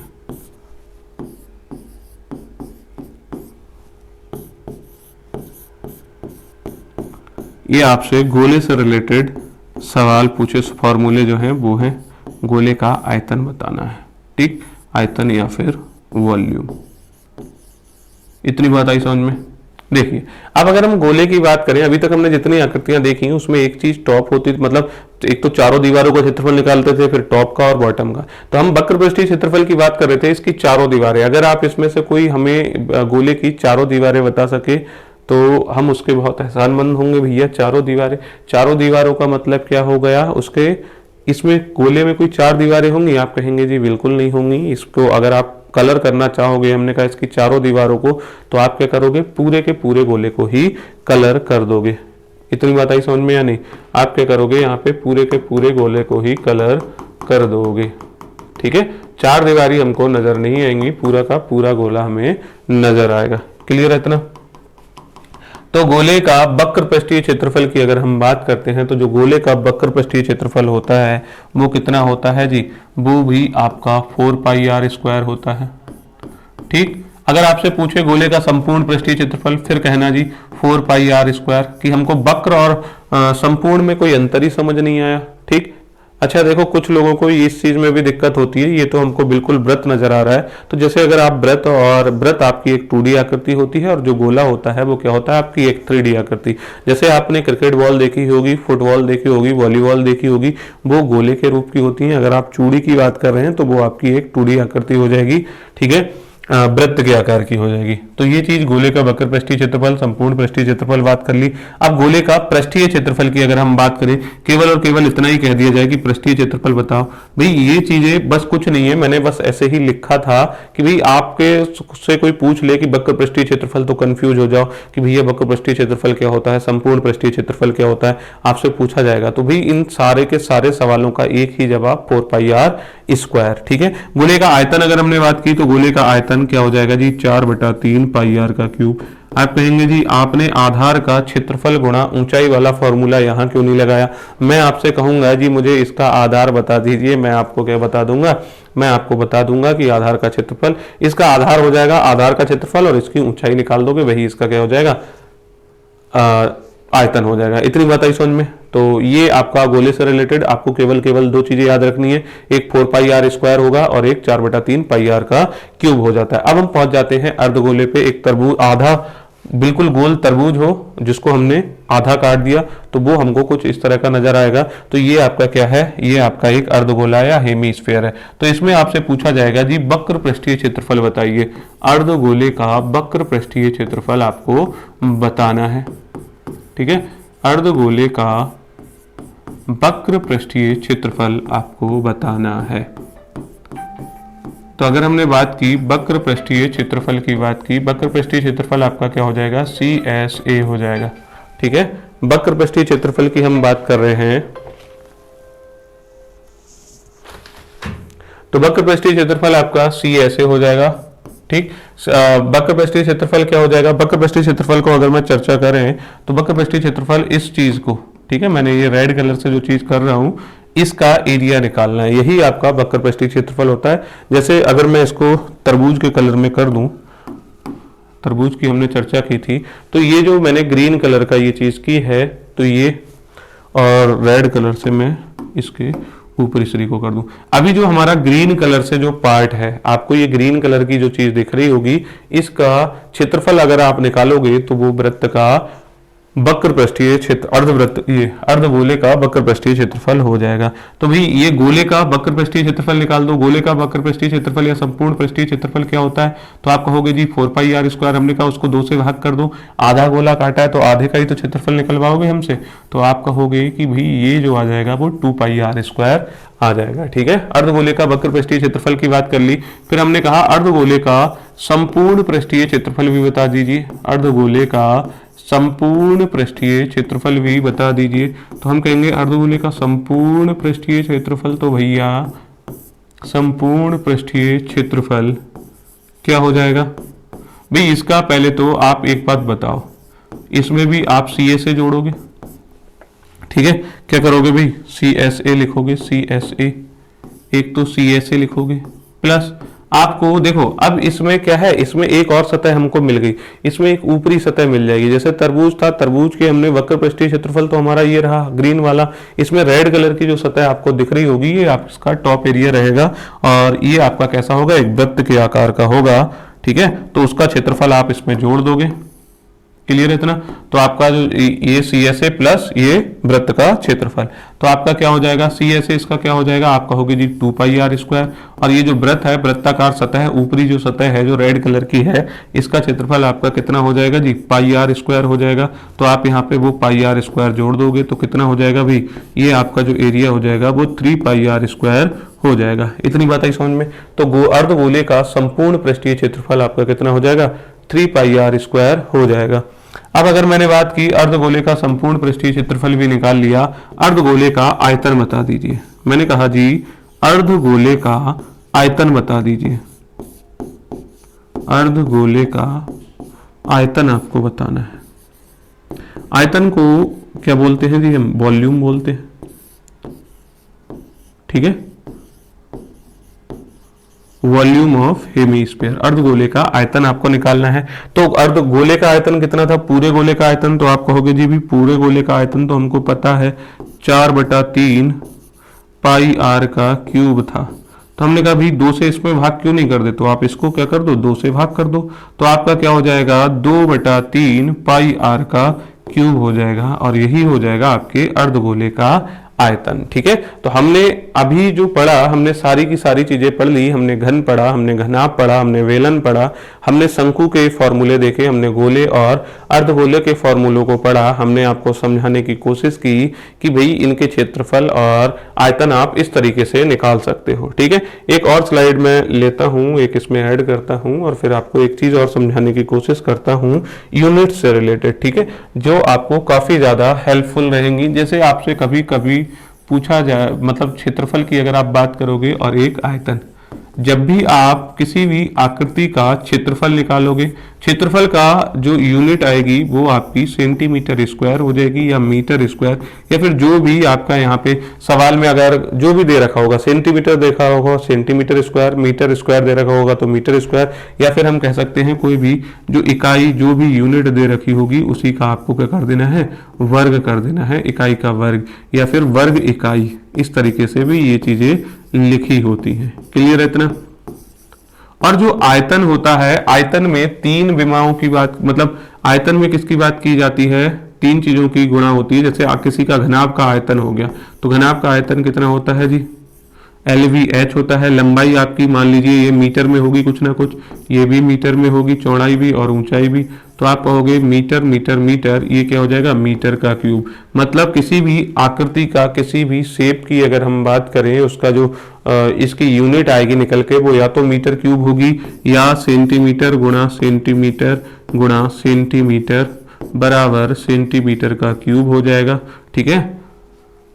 या फिर घन, इसी को क्या बोल सकते हैं हम, घन सेंटीमीटर, इसी को हम बोल सकते हैं, या घन मीटर बोल सकते हैं इसी को। मतलब अगर आपकी इसकी जगह पे कोई भी इकाई दे रखी होगी, उस इकाई की आप 3 बार तो गुणा करोगे, ठीक है, तो इकाई का ये क्या हो जाएगा, क्यूब हो जाएगा, इकाई गुणा इकाई गुणा इकाई, ठीक है। तो ये क्या हो जाएगा, इकाई का क्यूब हो जाएगा या घन इकाई हो जाएगा। ऐसे ही हम यहाँ पे क्षेत्रफल क्या होता है, लंबाई गुणा चौड़ाई होता है। लंबाई आपकी कितनी हो जाएगी भाई, सेंटीमीटर इंटू मीटर, सेंटीमीटर बराबर क्या हो जाएगा जी, सेंटीमीटर स्क्वायर। अगर मीटर में होंगी तो मीटर इंटू मीटर स्क्वायर, ठीक है। तो उम्मीद है ये चीज़ें अब आपको समझ आ गई होंगी। ये चीज़ें जो मैंने यूनिट वाली चीज़ें बताई हैं, ये आपको जब मैं सवाल कराऊंगा तो और भी बेहतर तरीके से एक्सप्लेन करने की कोशिश करूंगा, ठीक है। और बहुत हेल्पफुल ये वाली जो दोनों चीज़ें हैं वो रहने वाली हैं। यूनिट्स आपकी हमेशा हेल्प करेगी, क्योंकि जब परिमाप, आप जैसे बच्चे कंफ्यूज हो जाते हैं कि भाई ये परिमाप दे रखा है हमको, या क्षेत्रफल दे रखा है, या आयतन, आपको क्या करना है, सीधे जाके उसकी यूनिट पे अटैक करना है। यूनिट अगर सेंटीमीटर क्यूब में हो गया तो इसका मतलब सीधा सीधा आयतन दे रखा होगा। अगर उसकी यूनिट सेंटीमीटर स्क्वायर या वर्ग सेंटीमीटर लिखी है, या फिर कोई भी चीज लिखी हो, इनमें से कुछ भी लिखा हो, तो आप कहोगे कि भाई ये क्षेत्रफल दे रखा है। और अगर आपको सेंटीमीटर या फिर केवल मीटर दे रखा हो और इसकी बात की गई हो, तो वो या तो परिमाप होगा या फिर कोई ना कोई लंबाई चौड़ाई ऊंचाई की बात की गई होगी, ठीक है। तो ये चीज़ें आपको अब समझ आ गई होंगी। और अगर आपको ये चीज़ें समझ आई हैं, अगर हमने जो प्रयास किया है वो आपको बेहतर लगता है, तो आप हमारे चैनल के साथ जुड़ सकते हैं। इसके लिए आपको करना पड़ेगा हमारे चैनल को सब्सक्राइब, ठीक है, वीडियो को लाइक करना पड़ेगा, और अपने दोस्तों के साथ हमारे जो वीडियो है उसको शेयर कर सकते हैं, और अपनी राय हमें कमेंट के माध्यम से भेज सकते हैं कि आप, सर आप जो प्रयास कर रहे हैं वो हमको ऐसा लगता है, ठीक है। आप हमारे प्रयास को यहाँ पे कमेंट के जरिए बता सकते हैं, ठीक है। अगर आप हमारे चैनल के साथ जुड़ते हैं तो हम ये गारंटी देते हैं कि आप अपने आने वाले एग्जाम में बहुत ही बेहतर करने वाले हैं, ठीक है। जैसे मोदी जी गारंटी दे रहे हैं, ऐसे ही हम भी यहाँ गारंटी दे रहे हैं कि अगर आप हमारे यहाँ रेगुलर वे में जुड़ जाते हैं तो हम आपको निराश बिल्कुल नहीं करेंगे, और प्रॉपर वे में सारी की सारी चीजें इसी तरह डिटेल में आपको समझाई जाएंगी, और आपके रिजल्ट पर एक गहरा असर देखने को मिलेगा। आपकी जो परसेंटेज है, आप बेहतरीन हैं, लेकिन हम आपको और बेहतर बनाएंगे, ठीक है। आप जैसे भी हैं, आप बेहतरीन हैं, हम आपको और बेहतर बनाने की कोशिश करेंगे। इसी आशा के साथ आप हमारे चैनल से जुड़ सकते हैं, और ये वादा हमारा है कि आप बिल्कुल भी निराश नहीं होंगे, ठीक है। तो उम्मीद करते हैं ये वीडियो आपको पसंद आई होगी। अगर पसंद आई है तो आप हमारे चैनल को एक बार मैं फिर से कहूँगा कि सब्सक्राइब करें, ठीक है। और 1 तारीख से 1 अप्रैल से हम लाइव क्लासेस लेके आने वाले हैं। आप वहाँ पे प्रॉपर जुड़ सकते हैं और अपने नोट्स हमारे साथ कंप्लीट कर सकते हैं, और अपने एग्जाम की बेहतरीन ढंग से तैयारी कर सकते हैं। हम आपको यहाँ पे प्रैक्टिस भी कराएंगे, और आपको रेगुलर वे में पढ़ाया भी जाएगा, ठीक है। और जो भी PDF नोट्स वगैरह होगी वो भी आपको प्रोवाइड कराई जाएंगी, ठीक। तो मिलते हैं नेक्स्ट वीडियो में, तब तक के लिए टेक केयर एंड बाय।